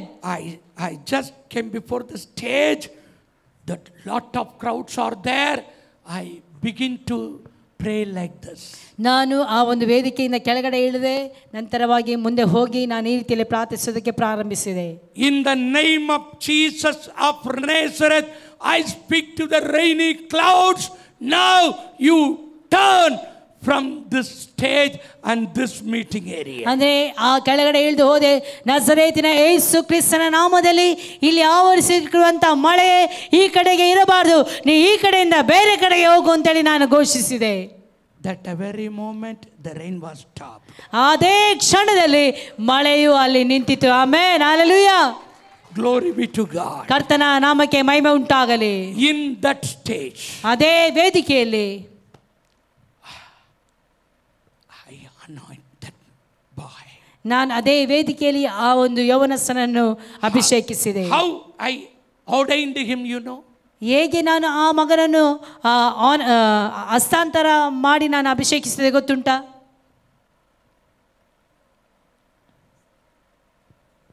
God is going to use you all over the Punjab and all over the nation. ನಾನು ಅವರನ್ನು ಈ ಪ್ರಕಾರವಾಗಿ ಘೋಷಿಸಿ ಹೇಳಿದೆ, ಕರ್ತನು ನಿಮ್ಮನ್ನು ಇಡೀ ಪಂಜಾಬಿನಲ್ಲಿ ಉಪಯೋಗಿಸಿಕೊಳ್ಳುತ್ತಾನೆ, ಮಾತ್ರವಲ್ಲ ಇಡೀ ಭಾರತ ದೇಶದಲ್ಲಿ ನಿಮ್ಮನ್ನು ಉಪಯೋಗಿಸಿಕೊಳ್ಳುತ್ತಾನೆ ಅಂತೇಳಿ. Before the kingdom of God and before the kingdom of demon, I decree and declare you are going to shake not only Punjab, the whole nation. ಪರಲೋಕದ ರಾಜ್ಯದ ಕುರಿತಾಗಿಯೂ ಸೈತಾನನ ರಾಜ್ಯಕ್ಕೂ ಒಂದು ಭಯ ಇಡುವ ರೀತಿಯಲ್ಲಿ ಕರ್ತನು ನಿನ್ನನ್ನು ಈ ಪಂಜಾಬಿನಲ್ಲಿ ಮಾತ್ರವಲ್ಲ ಇಡೀ ಭಾರತ ದೇಶದಲ್ಲಿ ನಿನ್ನನ್ನು ಉಪಯೋಗಿಸಿಕೊಳ್ಳುತ್ತಾನೆ ಎಂದರೆ ನಾನು ಘೋಷಿಸಿದೆ ಪ್ರಿಯರೇ. The days to come, the whole people of this nation will wait for your appointment to see you. ಆದರೆ ಆ ದೇಶದ ಅನೇಕ ವ್ಯಕ್ತಿಗಳು ನಿನ್ನ ಒಂದು ಅಪಾಯಿಂಟ್ಮೆಂಟ್ಗೋಸ್ಕರವಾಗಿ ಇಡೀ ದೇಶವು ಕಾಯುತ್ತಾ ಇರುತ್ತದೆ ಅಂತೇಳಿ ನಾನು ಅವರಿಗೆ ಅವತ್ತು ಹೇಳಿದೆ. Might be on those time around 30 age. ಈಗ age is 30, more than 30. On the time when I was anointed. ನಾನು ಆ ದಿನಗಳಲ್ಲಿ ಅಂದರೆ ನಾನು ಅವರಿಗೆ ಅಭಿಷೇಕಿಸಿದ ಸಮಯದಲ್ಲಿ ಅವರಿಗೆ ಒಂದು 30 ವರ್ಷವಾಗಿತ್ತು. All the pastors know who is this guy, who is this guy. ಅಂದರೆ ಎಲ್ಲ ಸೇವಕರಿಗೆ ಗೊತ್ತಿತ್ತು ಆ ಒಂದು ವ್ಯಕ್ತಿ ಯಾರು ಮತ್ತೆ ನಾನು ಯಾರು ಅಂತೇಳಿ. He's just a joker. He will like a boy. He used to play and he will run and he will laugh and he will joke. ಅಂದರೆ ಇವನೊಂದು ಜೋಕರ್ ಆಗಿ ಇದ್ದಾನೆ, ಇವನು ಆಡ್ತಾನೆ, ನಾಟ್ಯ ಮಾಡ್ತಾನೆ, ಇವನು ಕುಣಿತಾನೆ, ಬೊಬ್ಬೆ ಆಗ್ತಾನೆ, ಇವನೊಂದು ಜೋಕರ್ ಆಗಿದ್ದಾನೆ ಅಂತೇಳಿ ಅವರೆಲ್ಲರೂ ಹೇಳಿದರು. But one prophecy, ಆದರೆ ಒಂದು ಪ್ರವಾದನೆ ಮಾತು from the black man of God, ಕಪ್ಪು ವ್ಯಕ್ತಿಯಾದಂತ ನನ್ನ ಮೂಲಕವಾಗಿ the God honored. ಕರ್ತನು ಅಲ್ಲಿ ಮಾನಿಸಿದನು. ಆಮೆನ್. After that meeting, ಆ ಒಂದು ಕೂಟ ಆದ ನಂತರವಾಗಿ ಆ ಒಂದು ಕೂಟ ಆದ ನಂತರವಾಗಿ I went back to Tamil Nadu. ನಾನು ನಮ್ಮ ಊರಿಗೆ ತಮಿಳುನಾಡಿಗೆ ಹೋದೆ. We started with the 30 people in a church. ಆ ಒಂದು 30 ವ್ಯಕ್ತಿಗಳ ಸಮೂಹದಲ್ಲಿ ನಾವು ಸೇವೆಯನ್ನು ಪ್ರಾರಂಭಿಸಿದೆ. It is not Sunday service, but it is a Thursday service. ಇದು ಯಾವ ಕಾರಣಕ್ಕೂ ಸಂಡೇ ಸರ್ವಿಸ್ ಆಗಿರಲಿಲ್ಲ, ಇದು ಥರ್ಸ್ಡೇ ಸರ್ವಿಸ್ ಆಗಿತ್ತು. ಗುರುವಾರದ ಒಂದು ಕೂಟ ಆಗಿತ್ತು.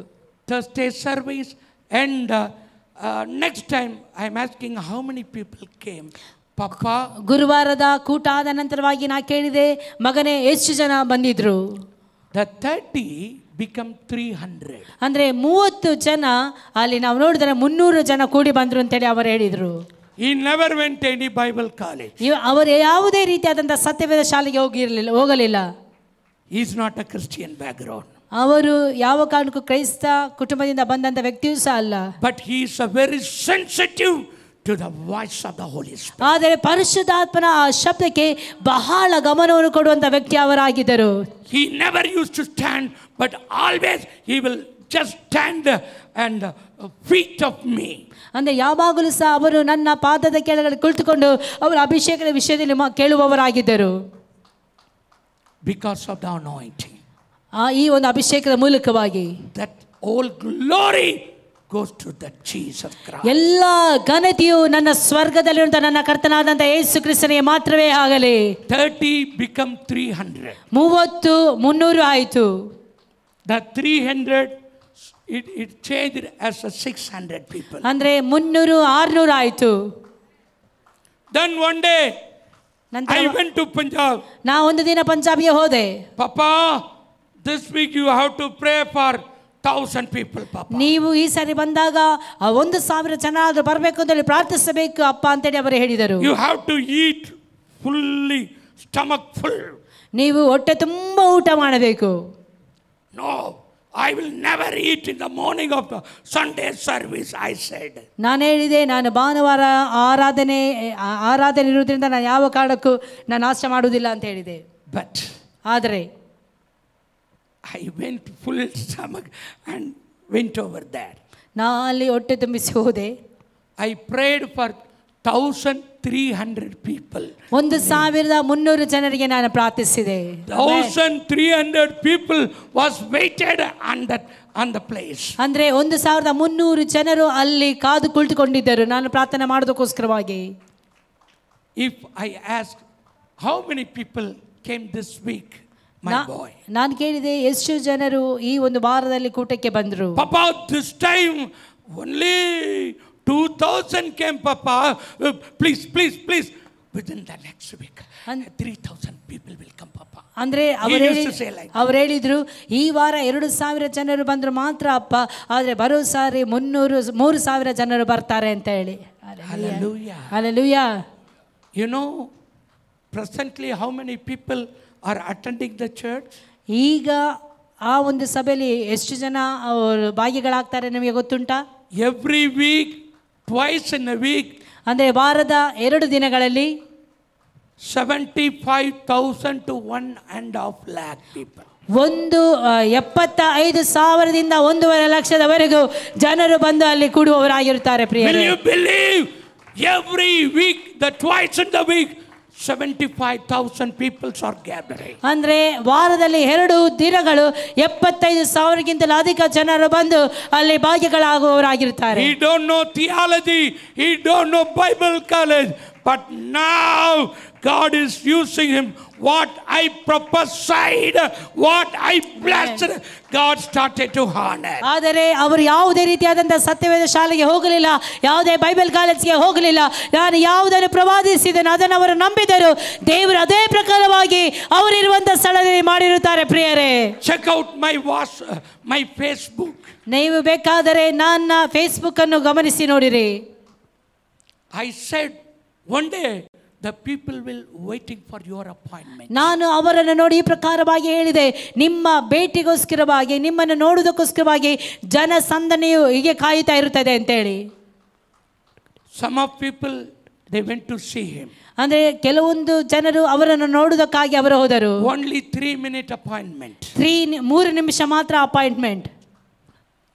If you wanted to see him, 50,000 to 1 lakh you have to give for his appointment to see. ಆದರೆ ಅವರನ್ನು ನೋಡುವುದಕ್ಕೋಸ್ಕರವಾಗಿ ಅವರಿಗೆ ಭೇಟಿಯಾಗಿ ಅವರ ಜೊತೆಯಲ್ಲಿ ಮಾತನಾಡಬೇಕಾದ್ರೆ 50,000ದಿಂದ 1 ಲಕ್ಷದವರೆಗೂ ನಾವು ಖರ್ಚು ಮಾಡಬೇಕಾಗುತ್ತದೆ. We started the church in the tent church. ಅವರು ಅವರ in plain land, just a tent. ಅವರು ಅವರ ಸ್ಥಳ ಅಂದ್ರೆ ಡೇರೆ ಹಾಕಿ ಅವರು ಪ್ರಾರಂಭಿಸಿದರು. ಅವರ ಸಭೆಯನ್ನು ಡೇರೆ ಹಾಕಿ ಪ್ರಾರಂಭಿಸಿದರು.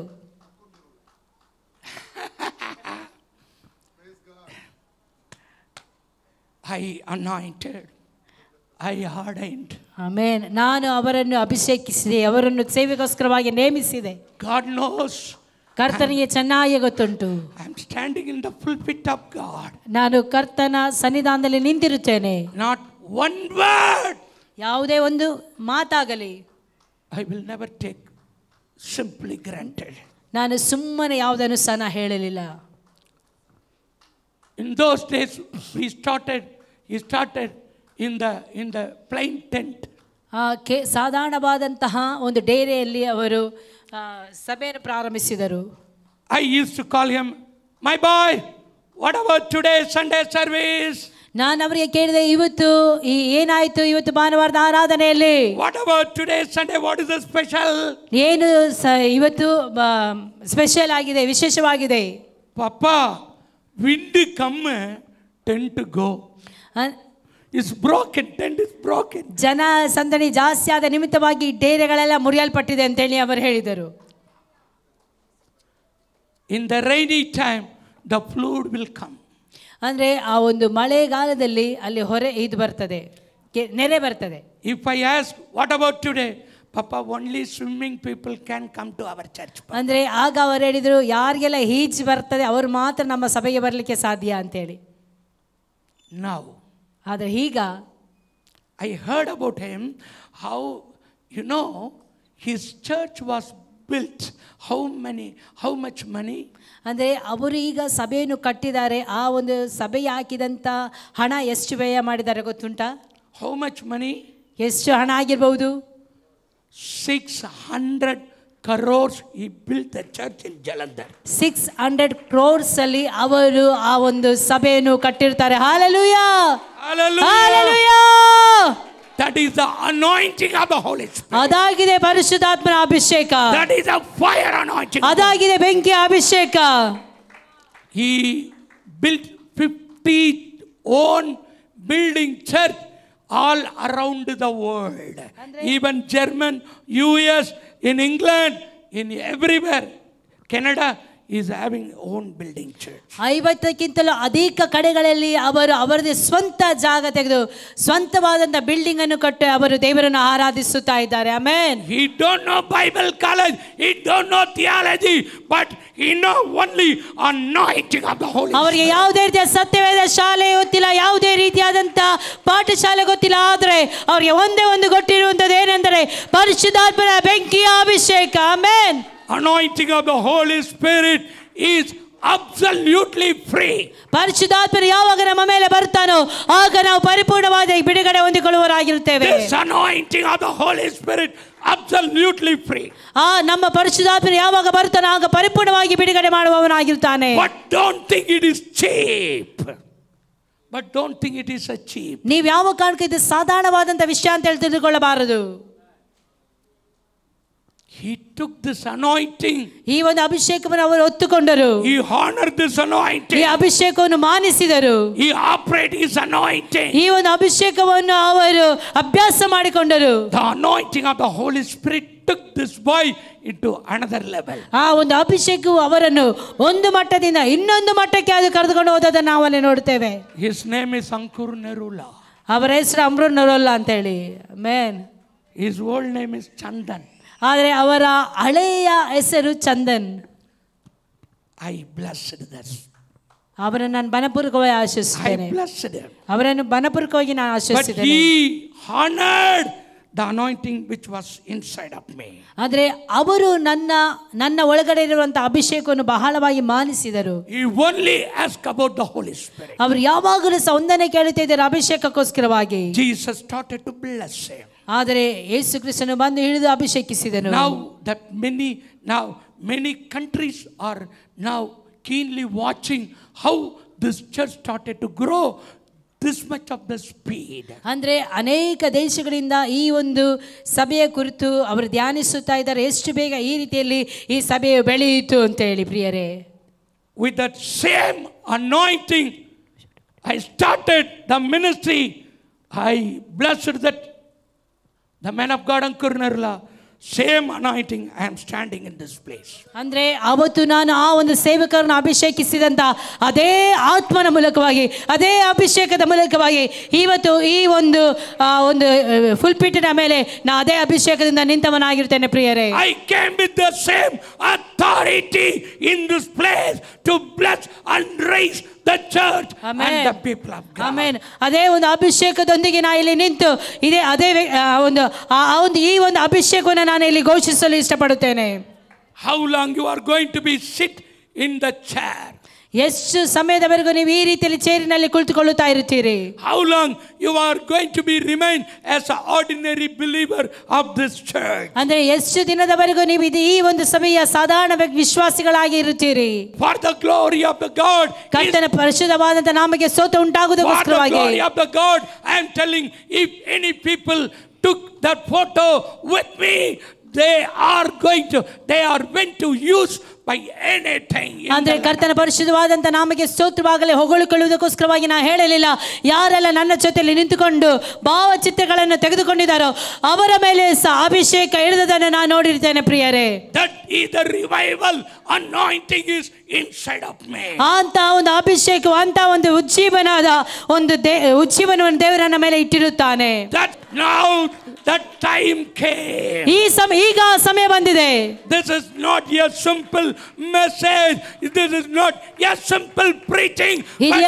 God, what I preach, what this message, it will be demonstrated. ಇದು ಸಾಧಾರಣವಾದಂತ ಒಂದು ಮಾತಲ್ಲ, ಇದು ಸಾಧಾರಣವಾದಂತ ಒಂದು ಸಂದೇಶವಲ್ಲ. ಈ ಒಂದು ಸಂದೇಶವು ಅಲ್ಲೇ ಘಂಟಾಘೋಷವಾಗಿ ಇದು ನೆರವೇರುವಂತದ್ದಾಗಿರುತ್ತದೆ. ಪ್ರಿಯರೇ, amen. I don't want to simply die in this world without anything. ಅಂದ್ರೆ ನಾನು ಸುಮ್ಮನೆ ಏನೋ ಬಂದಿದ್ದೇನೆ, ಏನೋ ಜೀವಿಸುತ್ತೇನೆ, ನಂತರವಾಗಿ ನಾನು ಸತ್ತು ಹೋಗುತ್ತೇನೆ, ಆ ರೀತಿಯಲ್ಲಿ ಅಲ್ಲ. I am aggressively, I am standing in the place filled with the fire of the Holy Spirit to do something. Holy Spirit, do something. ನಾ ವೈರಾಗ್ಯ ಉಳ್ಳವನಾಗಿ ಕರ್ತನ ಸನ್ನಿಧಾನದಲ್ಲಿ ನಿಂತುಕೊಂಡು ಹೇಳುತ್ತಾ ಇದ್ದೇನೆ, ಪರಿಶುದ್ಧಾತ್ಮನೇ ಏನೋ ಒಂದು ದೊಡ್ಡ ಕಾರ್ಯವನ್ನು ನೀನು ಮಾಡಬೇಕು ಪರಿಶುದ್ಧಾತ್ಮನೇ ಅಂತ ಹೇಳಿ. Holy Spirit, do do something. ಪರಿಶುದ್ಧಾತ್ಮನೇ ಕಾರ್ಯಗಳನ್ನು ಮಾಡಿರಿ. In that day. ಆ ದಿನದಲ್ಲಿ. Oh, because of the anointing, your yoke shall be destroyed. ನಿಮ್ಮ ಮೇಲೆ ಹೊರಿಸಿದಂತ ನಗವು ಮುರಿದು ಬೀಳುತ್ತದೆ, ನೀವು ಪುಷ್ಟರಾದಂತ ಕಾರಣದಿಂದ. Amen. I came with the good news. Your yoke shall be destroyed. ನಾನೊಂದು ಶುಭ ಸಂದೇಶದೊಂದಿಗೆ ನಾನು ನಿಮ್ಮ ಬಳಿಗೆ ಬಂದಿರುತ್ತೇನೆ. ನಿಮ್ಮ ಮೇಲೆ ಹೊರಿಸಿದಂತ ಎಲ್ಲ ನಗುಗಳು ಮುರಿದು ಬೀಳುವಂತದ್ದಾಗಿರುತ್ತದೆ. Your curse will be demolished. ನಿಮ್ಮ ಎಲ್ಲ ನಗುಗಳು ಮುರಿದು ಬೀಳುತ್ತದೆ. You will free. ನೀವು ಈ ಸಮಯದಲ್ಲಿ ಸ್ವತಂತ್ರರಾಗುತ್ತೀರಿ. If son set free, you will free indeed. ಮಗನು ಶಾಶ್ವತವಾಗಿ ಇರುವನು, ಮಗನು ನಿಮಗೆ ಬಿಡುಗಡೆ ಕೊಡುವುದಾದರೆ ನಿಜವಾದ ಬಿಡುಗಡೆ ಆಗಿರುತ್ತದೆ. Amen. God needs an army to rise up from this place. ಅಂದ್ರೆ ಕರ್ತನಾದಂತ ಯೇಸು ಕ್ರಿಸ್ತನಿಗೆ ಇಲ್ಲಿ ಸೈನಿಕರು ಬೇಕಾಗಿರುತ್ತಾರೆ, ಇಲ್ಲಿಂದ ಯೋಧರನ್ನು ಎಬ್ಬಿಸುವುದಕ್ಕೆ. If you have such a desire to act for God in the end time revival, you are welcome.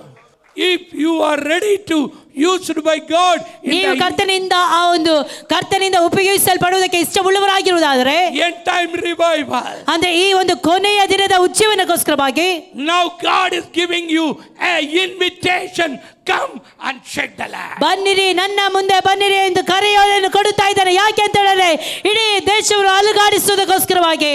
This is not a time of sitting and coming and sitting and eating and sleeping dying Christians. ಅಂದ್ರೆ ಬರುವುದು, ಕುಳಿತುಕೊಳ್ಳುವಂಥದ್ದು, ಊಟ ಮಾಡುವಂಥದ್ದು, ಹೋಗುವಂಥದ್ದು, ಮಲಗುವಂಥದ್ದು, ಸಾಯುವಂತ ವಿಶ್ವಾಸಿಗಳು ನಾವಾಗಿರಬಾರದು ಪ್ರಿಯರೇ. How long we are living, that is not a matter, but how we are shaking this land. ನಾವು ಎಷ್ಟು ದಿನ ಬದುಕುತ್ತೇವೆ ಎಂಬುವಂಥದ್ದು ಪ್ರಾಮುಖ್ಯವಲ್ಲ, ನಾವು ಯಾವ ರೀತಿಯಲ್ಲಿ ಇದ್ದುಕೊಂಡು ಈ ದೇಶವನ್ನು ಅಲುಗಾಡಿಸುತ್ತಾ ಇದ್ದೇವೆ ಎಂಬುದು ಪ್ರಾಮುಖ್ಯವಾಗಿದೆ ಪ್ರಿಯರೇ. Now this is the Holy Spirit say, because of the anointing your yoke shall be destroyed. ಪರಿಶುದ್ಧಾತ್ಮ ಈ ಪ್ರಕಾರವಾಗಿ ಹೇಳುತ್ತಿದ್ದಾನೆ, ನೀವು ಪುಷ್ಟರಾದಂತ ಕಾರಣ ನಿಮ್ಮ ಮೇಲೆ ಹೊರಿಸಿದಂತ ನೊಗಗಳು ಮುರಿದು ಬೀಳುವಂತದ್ದಾಗಿರುತ್ತದೆ. இந்த கல்லின் மேல் என் சபையை கட்டுவேன். ನಾನು ಈ ಒಂದು ಬಂಡೆ ಮೇಲೆ ಸಭೆಯನ್ನು ಕಟ್ಟುವೆನು. பாதாளத்தின் வாசல்கள் அதை ஒரு நாளும் மேற்கொள்ளுவது. ಪಾತಾಳದ ಗೋಪುರಗಳು ಯಾವ ಕಾರಣಕ್ಕೂ ಅದನ್ನು ಜಯಿಸಲಾರದು. இன்றைக்கு நீங்கள் ஒவ்வொருவரும் ஒரு சபைக்கு அடையாளமாக இந்த இடத்தில் நின்று கொள்ளுங்கள். ಇವತ್ತು ನೀವು ಒಬ್ಬೊಬ್ಬರು ಒಂದೊಂದು ಸಭೆಗೆ ಗುರುತುಗಳಾಗಿ ನನ್ನ ದೇವರಲ್ಲಿ ಇಟ್ಟಿರುತ್ತಾನೆ. Amen. The church mean it is not building. ಸಭೆ ಎಂಬುದು ಕಟ್ಟಡವಲ್ಲ. Church is not a building. ಸಭೆ ಎಂಬುದು ಕೇವಲ ಒಂದು ಕಟ್ಟಡವಲ್ಲ. You are the temple of God. ನಾವು ದೇವರ ಆಲಯವಾಗಿದ್ದೇವೆ. Everyone you are the church. ನಾವೆಲ್ಲರೂ ಸಹ ದೇವರ ಆಲಯವಾಗಿದ್ದೇವೆ. Everyone you can build something special. ನಾವೇನೋ ಒಂದು ವಿಶೇಷವಾದವನ್ನು ಕಟ್ಟುವವರಾಗಿರುತ್ತೇವೆ. Amen. You are the temple of the living God. ನಾವು ಜೀವಸ್ವರೂಪರಾದ ದೇವರ ಮಂದಿರವಾಗಿದ್ದೇವೆ. You are a mobile prayer tower of this land. ನಾವು ಈ ಒಂದು ಪ್ರದೇಶದ ಮೊಬೈಲ್ ಟವರ್ಗಳಾಗಿರುತ್ತೇವೆ, ಪ್ರಾರ್ಥನೆಯ ಮೊಬೈಲ್ ಟವರ್ ಆಗಿರುತ್ತೇವೆ. You are a mobile power house. ನಾವೆಲ್ಲರೂ ಮೊಬೈಲ್ ಪವರ್ ಹೌಸ್ ಆಗಿರುತ್ತೇವೆ. Now devil is in trouble. ಈಗ ಸೈತಾನನ ಒಂದು ಸಮಸ್ಯೆಗೆ ಒಳಗಾಗಿದ್ದಾನೆ. Now God set you free right now. ಕರ್ತನು ನಿಮ್ಮನ್ನು ಈ ದಿನಗಳಲ್ಲಿ ಸ್ವಾತಂತ್ರ್ಯ ಪಡಿಸಿರುತ್ತಾನೆ. You are the temple of the living God. ನಾವು ಜೀವಸ್ವರೂಪರಾದ ದೇವರ ಮಂದಿರವಾಗಿದ್ದೇವೆ. The spirit of the living God is dwelling in you. ಪರಿಶುದ್ಧಾತ್ಮನು ಇಲ್ಲಿ ಚಲಿಸುತ್ತಾ ಇದ್ದಾನೆ. Now you are going to join with the Holy Spirit. ನೀವು ಈ ಸಮಯದಲ್ಲಿ ಪರಿಶುದ್ಧಾತ್ಮನ ಜೊತೆಯಲ್ಲಿ ಸೇರುವವರಾಗಿರುತ್ತೀರಿ. Amen. This church is going to partnering with the Holy Spirit. ಈ ಒಂದು ಸಭೆಯು ದೇವರ ಆತ್ಮನ ಜೊತೆಯಲ್ಲಿ ಪಾಲುಗಾರರಾಗುತ್ತಾರೆ. Amen. The Holy Spirit is your senior partner and the director of this church. ಈ ಒಂದು ಸಭೆಯ ಒಂದು ಸೀನಿಯರ್ ಒಂದು ಸಮಯೋಚಿತವಾದಂತಹ ಆಲೋಚನೆ ಕೊಡುವವರಾಗಿರ್ತಾರೆ, ಉಪದೇಶಕರು ಆಗಿರ್ತಾರೆ ಪರಿಶುದ್ಧಾತ್ಮನು. From today the Holy Spirit will lead and direct this church to take that upside down. ಅಂದ್ರೆ ಇವತ್ತಿನಿಂದ ಪರಿಶುದ್ಧಾತ್ಮನು ಈ ಸಭೆಗೆ ಮಾರ್ಗದರ್ಶನವನ್ನು ಕೊಡುತ್ತಾನೆ, ಮಾತ್ರವಲ್ಲ ಬೋಧಿಸುವವನಾಗಿರ್ತಾನೆ ಪ್ರಿಯರೇ. Now you are the man for this hour, you are the woman for this hour to bring the revival through the anointing. ನೀವಾಗಿದ್ದೀರಾ ವ್ಯಕ್ತಿಗಳು, ಉಜ್ಜೀವನವನ್ನು ತರುವಂತ ವ್ಯಕ್ತಿಗಳು, ಆ ಪುರುಷರು ನೀವಾಗಿದ್ದೀರಾ, ಉಜ್ಜೀವನ ತರುವಂತ ಸ್ತ್ರೀಯರಾಗಿರ್ತೀರಿ ಪ್ರಿಯರೇ. Amen. Jesus, amen. Come out of the chair. ಈ ಒಂದು ಚೇರಿನಿಂದ ಹೊರಗೆ ಬನ್ನಿರಿ. This is not a time to sitting in the chair. ಈ ಸಮಯದಲ್ಲಿ ನಾವು ಇದು ಕುರ್ಚಿಗಳ ಮೇಲೆ ಕುಳಿತುಕೊಳ್ಳುವಂತ ಸಮಯವಲ್ಲ. I am not going to touch you. ನಾನು ಯಾರನ್ನು ಸಹ ಮುಟ್ಟುವುದಿಲ್ಲ. I am not going to pray for you. ನಾನು ಯಾರನ್ನು ಸಹ ಯಾರ ಮೇಲೆ ಕೈ ಇಟ್ಟು ಪ್ರಾರ್ಥಿಸುವುದಿಲ್ಲ. The Holy Spirit himself is going to touch you and he will pray for you. ಪರಿಶುದ್ಧಾತ್ಮನೇ ನಿಮ್ಮನ್ನು ಮುಟ್ಟುತ್ತಾನೆ, ಪರಿಶುದ್ಧಾತ್ಮನೇ ನಿಮಗೋಸ್ಕರವಾಗಿ ಪ್ರಾರ್ಥನೆ ಮಾಡುತ್ತಾನೆ. Because the Holy Spirit is so urgent to do something. ಪರಿಶುದ್ಧಾತ್ಮನು ಬಹಳ ವೇಗವಾಗಿದ್ದಾನೆ. ಪರಿಶುದ್ಧಾತ್ಮನು ಬಹಳ ವೇಗವಾಗಿ ಏನೋ ಒಂದು ಕಾರ್ಯವನ್ನು ನಮ್ಮ ಮಧ್ಯದಲ್ಲಿ ಮಾಡಲು ಇಷ್ಟವುಳ್ಳವನಾಗಿರುತ್ತಾನೆ. As a wife of a family, wife of your husband or husband of a wife or husband for a family, it is over. Now God is talking about a new beginning. ಅಂದ್ರೆ ನೀವು ನಿಮ್ಮ ಗಂಡನಿಗೆ ಹೆಂಡತಿ ಆಗಿರಬಹುದು, ನಿಮ್ಮ ಹೆಂಡತಿಗೆ ಗಂಡ ಆಗಿರಬಹುದು, ಆದರೆ ಈ ದಿನಗಳಿಂದ ನನ್ನ ಕರ್ತನು ಏನೋ ಒಂದು ವಿಶೇಷವಾದವನ್ನು ನಮ್ಮ ಮಧ್ಯದಲ್ಲಿ ಮಾಡಲು ಉಳ್ಳವನಾಗಿರುತ್ತಾನೆ, ಉಜ್ಜೀವನಕ್ಕೋಸ್ಕರವಾಗಿ. One day I met a man of God. ನಾನು ಒಂದು ದಿನ ಒಂದು ಸೇವಕರನ್ನು ಭೇಟಿಯಾದೆ. He came from, I think, Mexico. ಅವರು ಮೆಕ್ಸಿಕೋದಿಂದ ಬಂದವರಾಗಿದ್ದರು. His habit is raising the dead body. ಅಂದ್ರೆ ಅವರ ಒಂದು ಚಟವೇನೆಂದರೆ ಆ ಸತ್ತಂತ ಶವಗಳನ್ನು ಎಬ್ಬಿಸುವಂಥದ್ದು, ಸತ್ತು ಹೋದವರನ್ನು ಎಬ್ಬಿಸುವಂಥದ್ದು. His main ministry is raising the dead body. ಅಂದ್ರೆ ಅವರ ಪ್ರಾಮುಖ್ಯವಾದಂತ ಸೇವೆ ಉದ್ದೇಶ ಅಂದ್ರೆ ಸತ್ತು ಹೋದವರನ್ನು ಎಬ್ಬಿಸುವಂಥದ್ದು. In his church, the believer raised 30 dead bodies. ಅಂದ್ರೆ ಅವರ ಸಭೆಯಲ್ಲಿ ಒಂದು ವಿಶ್ವಾಸಿಗಳು 30 ಸತ್ತಂತ ಹೆಣಗಳನ್ನು ಅಂದ್ರೆ ಸತ್ತು ಹೋದವರನ್ನು ಎಬ್ಬಿಸಿದರು. I went and participated in the raising the dead body conference. ಅಂದ್ರೆ ಆ ಒಂದು raising dead body conference. ಅಂದ್ರೆ ಸತ್ತಂತ ಶವಗಳನ್ನು ಎಬ್ಬಿಸುವಂತ ಕೂಟಕ್ಕೆ ನಾನು ಅಲ್ಲಿ ಹೋಗಿ ಪಾಲುಗಾರನಾಗಿದ್ದೆ. The man of God said, ಆ ಒಂದು ವ್ಯಕ್ತಿ ಈ ಪ್ರಕಾರವಾಗಿ ಹೇಳಿದರು, my people, my church believer raised 30 dead bodies. ಅಂದ್ರೆ ಅವರು ನನಗೆ ಈ ಪ್ರಕಾರವಾಗಿ ಹೇಳಿದರು, ನಮ್ಮ ಸಭೆ ವಿಶ್ವಾಸಿಗಳೇ 30 ಸತ್ತು ಹೋದಂತ ಶವಗಳನ್ನು ಎಬ್ಬಿಸಿದ್ದಾರೆ ಸೇವಕರೇ ಅಂತ ಹೇಳಿ. Some is the fired of totally damaged by the firing. ಅಂದ್ರೆ ಆ ಒಂದು ಬೆಂಕಿಯ ಮೂಲಕವಾಗಿ ಪರಿಪೂರ್ಣವಾಗಿ ಸುಟ್ಟು ಹೋದಂತವರನ್ನು, ಒಂದು ಶವ, new lungs, new breast prepared, a new body came.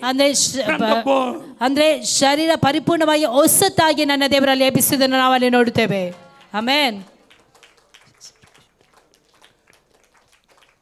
Some of the people, they are buried some in the box.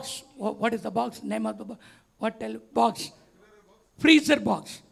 He raised the body from the freezer box. ಅಂದ್ರೆ ಆ ಒಂದು ಫ್ರೀಜರ್ ಬಾಕ್ಸ್ ನಲ್ಲಿ ಶವಗಳನ್ನು ಇಟ್ಟಿರುವಂತ ಮೋರ್ಚರಿಯಿಂದಲೂ ಸಹ ದೇವರು ಕೆಲವೊಬ್ಬರನ್ನ ಅಲ್ಲಿ ಎಬ್ಬಿಸಿದನು. ಆಮೆನ್.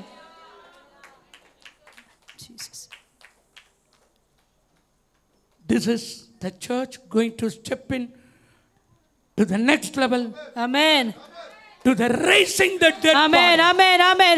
ಈ ಸಭೆಯನ್ನು ಸಹ ನನ್ನ ದೇವರು ಸತ್ತೋದಂತ ಎಡೆಗಳನ್ನು ಎಬ್ಬಿಸುವಂತ ಒಂದು ಅಭಿಷೇಕದ ಮಟ್ಟಕ್ಕೆ ನಡೆಸುವನಾಗಿರ್ತಾನೆ. ಅಂದ್ರೆ ಸತ್ತಂತವರನ್ನು ಎಬ್ಬಿಸುವಂತ ರೀತಿಯಲ್ಲಿ, ಸತ್ತಂತ ಶವಗಳನ್ನು ಎಬ್ಬಿಸುವ ಹಾಗೆ, ಸತ್ತಂತವರನ್ನು ಎಬ್ಬಿಸುವ ಹಾಗೆ, heal the sick, ರೋಗಿಗಳಿಗೆ ಸ್ವಸ್ಥಪಡಿಸುವ ಹಾಗೆ, raising the dead, healing the sick. ಸತ್ತಂತವರನ್ನು ಎಬ್ಬಿಸುವುದು ರೋಗಿಗಳಿಗೆ ಸ್ವಸ್ಥತೆ.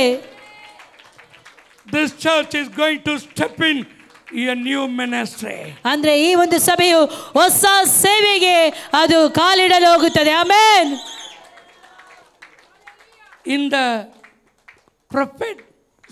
school of the prophets and healing, we will invite the dead riser from that Mexico. Mexico ಅಲ್ಲಿ ಆ ಒಂದು ಪ್ರವಾದನೆ ಮತ್ತು ಸ್ವಸ್ಥದ ಶಾಲೆಯಲ್ಲಿ ಆ ಒಂದು ಶವಗಳನ್ನು ಎಬ್ಬಿಸುವಂತ ಒಂದು ಶವಗಳನ್ನು ಎಬ್ಬಿಸಿದರು. He is the Benita's pastor. Sister Benita pastor. ಅಲ್ಲಿ ಬೆನಿಟಾ ಪಾಸ್ಟರ್ ಇದ್ದಾರೆ. Now, this is the church moving to the supernatural. ಈ ಒಂದು ಸಭೆಯ ಅಸಾಧಾರಣವಾದಂಥ ಮಟ್ಟಕ್ಕೆ ನನ್ನ ದೇವರು ನಡೆಸುವನಾಗಿರ್ತಾನೆ. Swimming in the ocean. ಅಂದ್ರೆ ಸಮುದ್ರದಲ್ಲಿ ಈಜುವಂಥದ್ದು. Jesus, amen. Even the small kid, the small boy can be used in the ministry. ಅಂದ್ರೆ ಚಿಕ್ಕ ಒಂದು ಮಕ್ಕಳು, ಚಿಕ್ಕ ಒಂದು ವ್ಯಕ್ತಿ, ಚಿಕ್ಕ ಒಂದು ಹುಡುಗನನ್ನು ಸಹ ನನ್ನ ದೇವರ ಸೇವೆಯಲ್ಲಿ ಉಪಯೋಗಿಸುವವನಾಗಿರ್ತಾನೆ. Amen. Here I wanted to boldly declare. Here I wanted to boldly declare.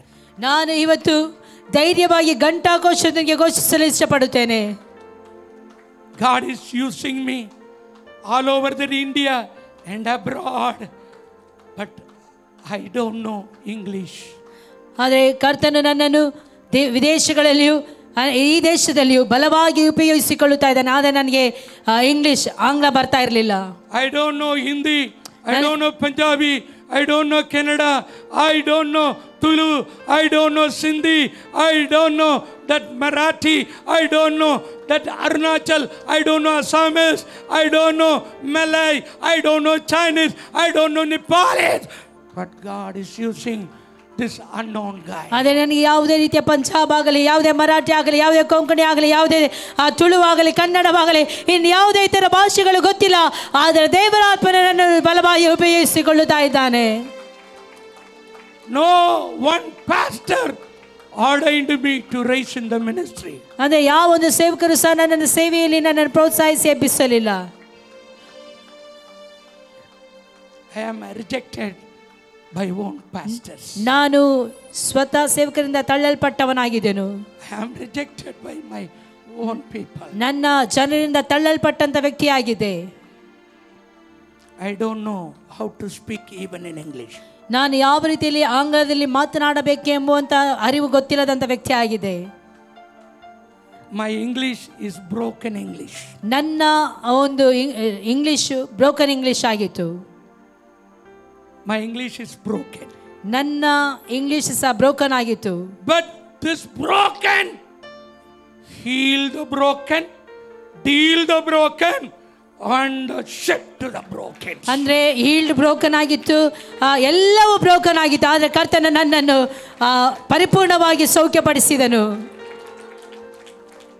I am a broken vessel. I am broken in everywhere. ನಾನು ಎಲ್ಲ ವಿಧಗಳಲ್ಲಿಯೂ ಎಲ್ಲ ರೀತಿಯಲ್ಲಿಯೂ ಹೊಡೆಯಲ್ಪಟ್ಟಂತ ವ್ಯಕ್ತಿಯಾಗಿದೆ. But through this hand I ordain hundreds of pastors. ಆದರೆ ಹೊಡೆಯಲ್ಪಟ್ಟಂತ ನನ್ನ ಮೂಲಕವಾಗಿ, ನನ್ನ ಹಸ್ತದ ಮೂಲಕವಾಗಿ ದೇವರು ನೂರುಗಟ್ಟಲೆ ಸೇವಕರನ್ನು ಎಬ್ಬಿಸಿರುತ್ತಾನೆ. I don't know theology. I never went to any Bible college. ನಾನು ಯಾವುದೇ ರೀತಿಯ ಥಿಯಾಲಜಿ ನನಗೆ ಗೊತ್ತಿಲ್ಲ, ಯಾವುದೇ ಸತ್ಯವೇದ ಶಾಲೆಗೆ ಸಹ ನಾನು ಹೋಗಲಿಲ್ಲ. But God is used me to teach in the Bible colleges. ಆದರೆ ದೇವರಾತ್ಮನು ನನ್ನನ್ನು ಸತ್ಯವೇದ ಶಾಲೆಗಳಲ್ಲಿ ಸಹ ಕರೆದುಕೊಂಡು ಹೋಗಿ ಅವರಿಗೂ ಸಹ ಉಪದೇಶಿಸುವಂತ ರೀತಿಯಲ್ಲಿ ನನಗೆ ಉಪದೇಶ ಮಾಡಿದ್ದಾನೆ. ಪ್ರಿಯರೇ, I am not here to just preach and go, but I am here to prove the anointing of the Holy Spirit. ನಾನು ಏನೋ ಬಂದು ಇಲ್ಲಿ ಏನೋ ಮಾತನಾಡಿ ಹೋಗುವುದಕ್ಕಾಗಿ ಅಲ್ಲ, ಪರಿಶುದ್ಧಾತ್ಮನ ಕುರಿತು ಒಂದು ಖಚಿತತೆ ನಿಮಗೆ ತೋರಿಸಿ ಹೋಗುವುದಕ್ಕಾಗಿ, ಖಚಿತತೆ ಪಡಿಸಿ ಹೋಗುವುದಕ್ಕಾಗಿ ನನ್ನನ್ನು ದೇವರಲ್ಲಿ ಕಳಿಸಿರುತ್ತಾನೆ. You are anointed. ನೀವು ಅಭಿಷೇಕಿಸಲ್ಪಟ್ಟವರು. You are anointed. ನೀವು ಅಭಿಷೇಕಿಸಲ್ಪಟ್ಟವರು. You are not anointed for anybody. You are anointed for God. ಅಂದ್ರೆ ನೀವು ಯಾರಿಂದಲೂ ಅಭಿಷೇಕಿಸಲ್ಪಟ್ಟವರಲ್ಲ, ನೀವು ದೇವರಿಂದ ಅಭಿಷೇಕಿಸಲ್ಪಟ್ಟವರಾಗಿದ್ದೀರಿ. You are anointed for God, to act for God and speak for God and do the miracle for God. ನೀವು ದೇವರಿಂದ ಆರಿಸಲ್ಪಟ್ಟವರು, ಅಭಿಷೇಕಿಸಲ್ಪಟ್ಟವರಾಗಿದ್ದೀರಿ. ದೇವರಿಗಾಗಿ ಉಪಯೋಗಿಸಲ್ಪಡುವವರು, ದೇವರಿಗಾಗಿ ಕೊಡುವವರು, ದೇವರಿಗಾಗಿ ಮಹತ್ ಕಾರ್ಯಗಳನ್ನು ಮಾಡುವವರಾಗಿರುತ್ತೀರಿ. ಪ್ರಿಯರೇ, many times I never even went any by train. I am a very, very poor, but God used me. Now I am a frequent flyer to the nation in the aircraft. ಅಂದರೆ ಆ ಒಂದು ಏರ್ಕ್ರಾಫ್ಟಿನ ಮೂಲಕವಾಗಿ ನನ್ನನ್ನು ಕರ್ತನ ಅನೇಕ ಕಡೆಗಳಲ್ಲಿ ನಡೆಸುತ್ತಾ ಇದ್ದಾನೆ. ಅಲ್ಲಿಗೂ ಸಹ ಒಂದು ಆಶೀರ್ವಾದವಾಗಿ ನನ್ನನ್ನು ನಿಲ್ಲಿಸಿರುತ್ತಾನೆ. ಪ್ರಿಯರೇ, I am a very poor. I never even went on that any train I went on only the buses. ನಾನು ಯಾವುದೇ ರೀತಿಯಾದಂತಹ ಟ್ರೈನಿನಲ್ಲಿ ಸಹ ಪ್ರಯಾಣವನ್ನು ಮಾಡದಿರಲಿಲ್ಲ. But many people, how you are came to our country, sir? ಅನೇಕರು ನನಗೆ ಈ ಪ್ರಕಾರವಾಗಿ ಕೇಳುತ್ತಾರೆ, ಹೇಗೆ ಸರ್ ನೀವು ಈ ನಮ್ಮ ದೇಶಕ್ಕೆ ಬಂದಿರುತ್ತೀರಿ ಅಂತ ಹೇಳಿ. No aircraft brought me this place, but the anointing of the Holy Spirit brought me into this place. ಅಂದ್ರೆ ವಿಮಾನಗಳು ನನ್ನನ್ನು ಕರೆದುಕೊಂಡು ಬರಲಿಲ್ಲ, ಆದರೆ ಅಭಿಷೇಕವು ನನ್ನನ್ನು ನಿಮ್ಮ ದೇಶಕ್ಕೆ ಬರುವಾಗೆ ನನ್ನನ್ನು ಮಾಡಿದೆ ಅಂತ ಹೇಳಿ. No aircraft carried me, but the anointing, the fire, anointing of the Holy Spirit carried me. ಯಾವುದೇ ವಿಮಾನಗಳು ನನ್ನನ್ನು ಹೊತ್ತುಕೊಂಡು ಬರಲಿಲ್ಲ, ಆದರೆ ದೇವರಾತ್ಮನ ಅಭಿಷೇಕವು ನನ್ನನ್ನು ಹೊತ್ತುಕೊಂಡು ಬಂದಿದೆ ಅಂತ ಹೇಳಿ ನಾನು ಅವರಿಗೆ ಹೇಳುತ್ತೇನೆ. Your life is going to be a great history. ನಿಮ್ಮ ಜೀವಿತವು ಒಂದು ಚರಿತ್ರೆಯನ್ನಾಗಿ ದೇವರು ಮಾರ್ಪಡಿಸುವನಾಗಿರುತ್ತಾನೆ. Whether you are educated or uneducated, ನೀವು ವಿದ್ಯಾಭ್ಯಾಸ ಹೊಂದಿಕೊಂಡವರಾಗಿರಬಹುದು ಅಥವಾ ವಿದ್ಯಾಭ್ಯಾಸ ಇಲ್ಲದವರಾಗಿರಬಹುದು. God never expecting your ability, but God is expecting your availability. ಅಂದ್ರೆ ದೇವರು ನಮ್ಮಿಂದ ಎದುರು ನೋಡುತ್ತಾ ಇರುವಂತದ್ದು ನಮ್ಮ ಏನು ಸಾಮರ್ಥ್ಯ ಬಲವನ್ನಲ್ಲ, ನಮ್ಮ ದೇವರು ನಮ್ಮಿಂದ ಎದುರು ನೋಡುತ್ತಾ ಇರುವಂತದ್ದು ನಾವು ಆತನಿಗೆ ಸಿಕ್ಕುತ್ತೇವೋ ಇಲ್ಲವೋ ಅಂತ ಹೇಳಿ. ಪ್ರಿಯರೇ, many times our experience will fail, our ability will fail, but only making availability to God. Lord, here I am, use me. ನಮ್ಮ ಸಾಮರ್ಥ್ಯ ಅನೇಕ ಸಾರಿ ಬಲಹೀನವಾಗುತ್ತದೆ, ನಮ್ಮ ಬೆಲೆ ಅನೇಕ ಸಾರಿ ಸೋತು ಹೋಗುತ್ತದೆ. ಆದರೆ ಕರ್ತನ ಸನ್ನಿಧಾನದಲ್ಲಿ ಬರುವಾಗ, ದೇವರೇ ನಾನು ಎಲ್ಲಿದ್ದೇನೆ, ನನ್ನನ್ನು ನೀನು ಉಪಯೋಗಿಸಿಕೋ ಅಂತ ಹೇಳುವುದಾದರೆ ನಮ್ಮ ದೇವರು ನಮ್ಮನ್ನು ಉಪಯೋಗಿಸಿಕೊಳ್ಳುವವನಾಗಿರ್ತಾನೆ. ಪ್ರಿಯರೇ, if you can use me anything, ದೇವರೇ ನೀನು ನಿನ್ನ ಇಷ್ಟದ ಪ್ರಕಾರವಾಗಿ ನನ್ನನ್ನು ಉಪಯೋಗಿಸಿಕೋ. use me, Lord. ದೇವರೇ ನೀನು ನನ್ನನ್ನು ಉಪಯೋಗಿಸು, use me, Lord. ಉಪಯೋಗಿಸ್ಕೋ ದೇವರೇ. That's why he given such a mighty anointing. ಆದುದರಿಂದಲೇ ದೇವರು ವಿಶೇಷವಾದಂತ ಅಭಿಷೇಕವನ್ನು ಕೊಟ್ಟಿರುತ್ತಾನೆ. Are you happy with your present limit? Are you happy with present limit? ಅಂದ್ರೆ ನೀವು ನಿಮಗೆ ಇರುವಂತಹ ಒಂದು ಅಭಿಷೇಕದ ಮಟ್ಟದಲ್ಲಿ ನೀವು ತೃಪ್ತರಾಗಿದ್ದೀರೋ? Never. ಇಲ್ಲ. No one can satisfy.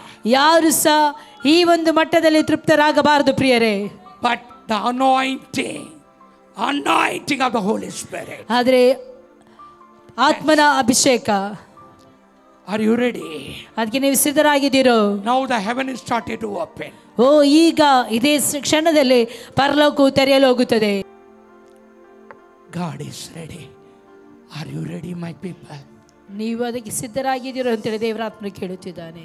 This is not a time of the preaching. ಇದು ಒಂದು ಸಂದೇಶ ಕೊಡುವಂತ ಸಮಯವಲ್ಲ.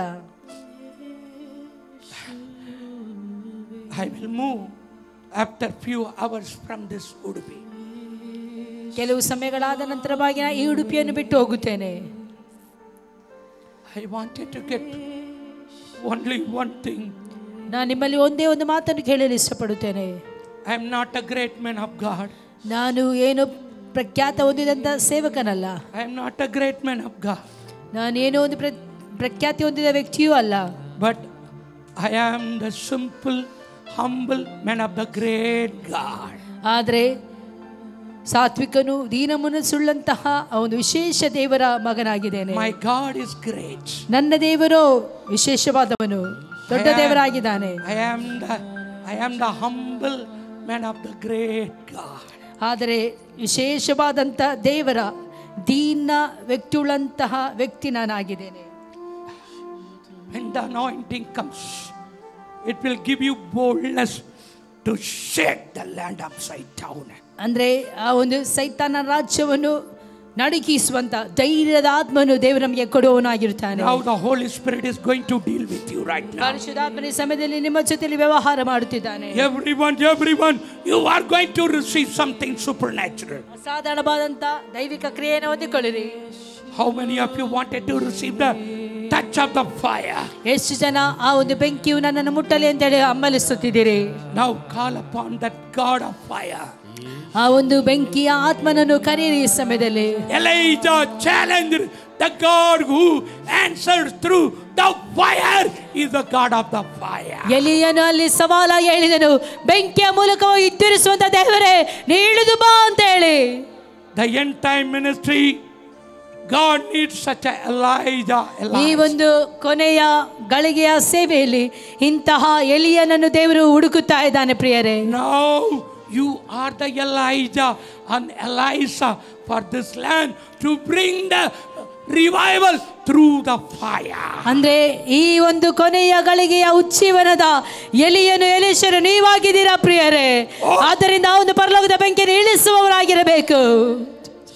The fire is moving into this place. ಓ, ಬೆಂಕಿಯು ಇಲ್ಲಿ ಆವರಿಸಿಕೊಳ್ಳುತ್ತಾ ಇದೆ.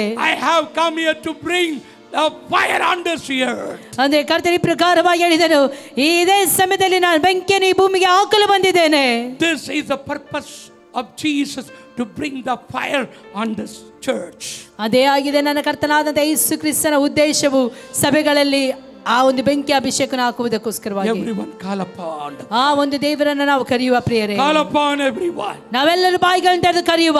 Something will happen. ಏನೋ ಒಂದು ವಿಶೇಷವಾದದ್ದು ಇಲ್ಲಿ ನಡೆಯಲು ಹೋಗುತ್ತದೆ. That angels are started to holy now help you. ದೇವ ದೂತರುಗಳು ನಿಮಗೆ ಸಹಾಯಕರಾಗಿ ನಿಂತಿರುತ್ತಾರೆ. The holy angels are moving in this place. ಪರಿಶುದ್ಧವಾದಂತ ದೇವದೂತರು ನಮ್ಮ ಮಧ್ಯದಲ್ಲಿ ನಿಂತಿರುತ್ತಾರೆ. The Holy Spirit is moving in this place. ಪರಿಶುದ್ಧಾತ್ಮನು ನಮ್ಮ ಮಧ್ಯದಲ್ಲಿ ಚಲಿಸುತ್ತಿದ್ದಾನೆ. Get ready, the fire is coming and touching you. ಅದಕ್ಕೋಸ್ಕರವಾಗಿ ಸಿದ್ಧರಾಗಿರಿ ಪ್ರಿಯರೇ. You cannot bear the fire. ಆ ಒಂದು ಬೆಂಕಿಯನ್ನು ನೂರಾಗಿರ್ಬೇಕು. As the Holy Spirit. ಆ ಒಂದು ಪರಿಶುದ್ಧಾತ್ಮನು, I need the fire. ನಾ ಪರಿಶುದ್ಧಾತ್ಮನ ಬೆಂಕಿ ನನಗಬೇಕು. Can you raise your hand right now? ಎಲ್ಲರೂ ಸಹ ನಿಮ್ಮ ಹಸ್ತಗಳನ್ನು ಪರಲೋಕದ ಕಡೆಗೆ ಚಾಚಿರಿ. The Holy Spirit is going to send the fire. ಪರಿಶುದ್ಧಾತ್ಮನು ನಿಮ್ಮನ್ನು ಆವರಿಸಿಕೊಳ್ಳುತ್ತಿದ್ದಾನೆ. Holy Spirit set on you fire. ಪರಿಶುದ್ಧಾತ್ಮನು ಇಲ್ಲಿ ಆ ಒಂದು ಬೆಂಕಿಯನ್ನು ಆವರಿಸಿಕೊಳ್ಳುವಂತೆ ಮಾಡುತ್ತಿದ್ದಾನೆ. Every sickness, weakness is getting disappear. ಆ ಒಂದು ಅನಾರೋಗ್ಯ, ಎಲ್ಲ ಬಲಹೀನತೆಗಳು ಯೇಸುವಿನ ನಾಮದಲ್ಲಿ ನಿಮ್ಮನ್ನು ಬಿಟ್ಟು ಹೋಗುತ್ತಾ ಇದೆ.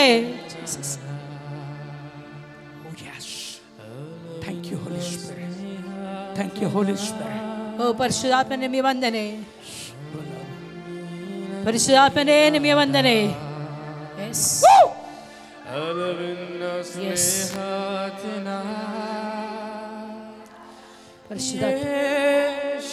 God is going to use you. ಪರಿಶುದ್ಧಾತ್ಮನೇ ನಿಮ್ಮನ್ನು ಮುಟ್ಟುತ್ತಿದ್ದಾನೆ.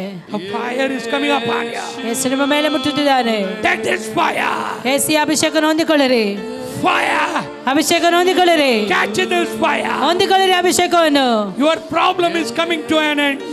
ಓ, ನಿಮಗೆ ನೀವು ಯಾವೆಲ್ಲ ಸಮಸ್ಯೆಗಳಲ್ಲಿ ಯಾವುದು ಹೋಗುತ್ತಿದ್ದೀರಾ ಅದಕ್ಕೆಲ್ಲ ಅಂತ್ಯವನ್ನು ನಾನು ದೇವರು ಕೊಡುತ್ತಿದ್ದಾನೆ. Your allergy is disappearing. ನಿಮ್ಮ ಅಲರ್ಜಿಗಳು ನಿಮ್ಮನ್ನು ಬಿಟ್ಟು ಹೋಗುತ್ತಿದೆ. The Holy Spirit is moving to your body. ಪರಿಶುದ್ಧಾತ್ಮನು ನಿಮ್ಮಲ್ಲಿ ಚಲಿಸುತ್ತಿದ್ದಾನೆ. Take it. ಹೊಂದಿಕೊಳ್ಳಿ. Everyone. ಪ್ರತಿಯೊಬ್ಬರು ಹೊಂದಿಕೊಳ್ಳಿ. Catch the fire. ಹೊಂದಿಕೊಳ್ಳಿರಿ. Thank you, Holy Spirit. ವಂದನೆ ದೇವರ ಆತ್ಮನೇ, ವಂದನೆ. You are going to get the healing right now. ಈ ಸಮಯದಲ್ಲಿ ನಿಮಗೆ ಸ್ವಸ್ಥತೆ ಉಂಟಾಗುತ್ತಿದೆ. The healing angel is moving in this place. ಓ, ಇಲ್ಲಿ ಸ್ವಸ್ಥತೆಯ ದೇವದೂತನು ಇಲ್ಲಿ ಕಾರ್ಯಗಳನ್ನು ಮಾಡುತ್ತಿದ್ದಾನೆ. Give the big hand to the Almighty God. ಒಳ್ಳೆ ಕರಗಳನ್ನು ತಟ್ಟುತ್ತಾ ದೇವರಿಗೆ ಚಪ್ಪಾಳೆಯನ್ನು ತಟ್ಟುವ ಪ್ರಿಯರೇ. Give the big hand. ದೊಡ್ಡದಾಗಿ ಚಪ್ಪಾಳೆ. Don't stop. ನಿಲ್ಲಿಸಬೇಡಿ. Don't stop. ನಿಲ್ಲಿಸಬೇಡಿರಿ Until you receive something. ನೀವು ಕರ್ತನಿಂದ ಏನನ್ನು ಹೊಂದಿಕೊಳ್ಳುವವರೆಗೂ ಬಿಡಬೇಡಿರಿ. ನಿಲ್ಲಿಸಬೇಡಿರಿ. Don't stop. ನಿಲ್ಲಿಸಬೇಡಿರಿ. Something is happening in ಏನೋ ಒಂದು ವಿಶೇಷವಾದ ನಡೆಯುತ್ತಿದೆ. your hand is receiving the fire. ಓ, ನಿಮ್ಮ ಕೈಗಳ ಮೇಲೆ ಬೆಂಕಿ ಇಳಿಯುತ್ತಿದೆ. Yes. ಹೊಂದಿಕೊಳ್ಳಿರಿ. ಹೊಂದಿಕೊಳ್ಳಿರಿ. Yes. ಹೊಂದಿಕೊಳ್ಳಿರಿ. ಓ, ಬೆಂಕಿ. ಹೊಂದಿಕೊಳ್ಳಿ.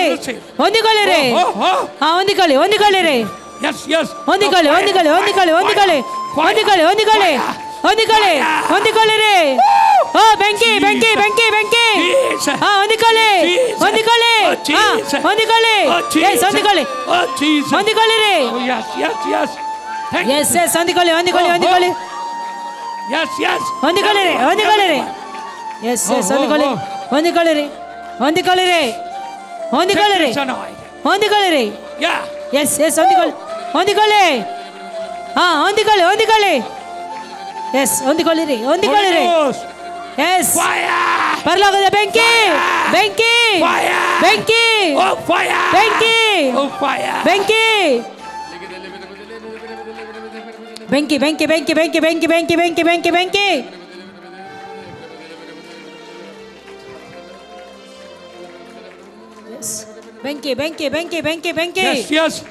The angels have started his ministry. ಓ ದೇವದೂತರು ಇಲ್ಲಿ ಅವರ ಸೇವೆಗಳನ್ನು ಪ್ರಾರಂಭಿಸಿರುತ್ತಾರೆ. The fire has started to move in this. ಓ ಇಲ್ಲಿ ಬೆಂಕಿಯು ಆವರಿಸಿಕೊಳ್ಳುತ್ತಾ ಇದೆ. You will never be the same again. ನೀವು ಇದ್ದ ಹಾಗೆ ಇರುವುದಿಲ್ಲ. Because of the anointing, you shall be destroyed. ನೀವು ಪುಷ್ಟರಾದಂತ ಕಾರಣ ನಿಮ್ಮ ಮೇಲೆ ಹೊರಿಸಿದ ಎಲ್ಲ ನೋವುಗಳು ನಿಮ್ಮನ್ನು ಬಿಟ್ಟು ನಾಶವಾಗುತ್ತಾ ಇದೆ. You can check it right now. ಈ ಸಮಯದಲ್ಲಿ ನೀವು ಅದನ್ನು ಪರೀಕ್ಷಿಸಿರಿ. Your physical problem is disappeared. ನೀವು ಶರೀರದಲ್ಲಿ ತಂದಂತ ಎಲ್ಲ ನೋವುಗಳು ನಿಮ್ಮನ್ನು ಬಿಟ್ಟು ಹೋದಂತ ಅನುಭವ ಆಗಿರ್ತದೆ. ಬೇಕಾದರೆ ನಿಮ್ಮನ್ನೇ ನೀವು ಪರೀಕ್ಷಿಸಿಕೊಳ್ಳಿ. Sickness is disappeared. ನಿಮ್ಮ ರೋಗಗಳು ನಿಮ್ಮನ್ನು ಬಿಟ್ಟು ಹೋಗಿದೆ. Now God anointed your hand. ನಿಮ್ಮ ಕೈಗಳನ್ನು ದೇವರು ಅಭಿಷೇಕಿಸಿದ್ದಾನೆ. When you lay the hand on anybody, ನೀವು ಬೇರೆಯವರ ಮೇಲೆ ಕೈಗಳನ್ನು ಇಡುವಾಗ the people will see the nail pierced wound in your hand. ಅಂದ್ರೆ ಕರ್ತನಾದಂಥ ಯೇಸು ಕ್ರಿಸ್ತನ ಗಾಯವುಳ್ಳಂತ ಮೊಳೆಗಳಿಂದ ಗಾಯವುಳ್ಳಂತ ಆ ಒಂದು ದೃಶ್ಯವನ್ನು ನಿಮ್ಮ ಮೂಲಕವಾಗಿ ಅವರು ಕಾಣುತ್ತಾರೆ. I bless the church, O Lord. ಈ ಸಭೆಯನ್ನು ನಾನು ಆಶೀರ್ವದಿಸುತ್ತೇನೆ ದೇವರೇ. Holy Spirit will never move you. ಪರಿಶುದ್ಧಾತ್ಮನ ಎಂದಿಗೂ ಸೈಲಿಂದ ಬಿಟ್ಟು ಹೋಗುವುದಿಲ್ಲ. He always be with you. ಪರಿಶುದ್ಧಾತ್ಮನ ಯಾವಾಗಲೂ ನಮ್ಮ ಜೊತೆಯಲ್ಲೇ ಇರುವವನಾಗಿರುತ್ತಾನೆ. Now you are joining with the Holy Spirit. ಪರಿಶುದ್ಧಾತ್ಮನ ಜೊತೆಯಲ್ಲೇ ನೀವು ಹೊಂದಾಣಿಕೆ ಆಗಿರುತ್ತೀರಿ. You are the angels of this would-be land. ಈ ಒಂದು ಉಡುಪಿಯ ಒಂದು ಸ್ಥಳಕ್ಕೆ ನೀವು ದೇವದೂತರುಗಳಾಗಿರುತ್ತೀರಿ. Go ahead, God is with you. ಮುಂದಕ್ಕೆ ಹೋಗಿರಿ, ದೇವರು ನಿಮ್ಮ ಜೊತೆಯಲ್ಲೇ ಇದ್ದಾನೆ. ಆಮೆನ್.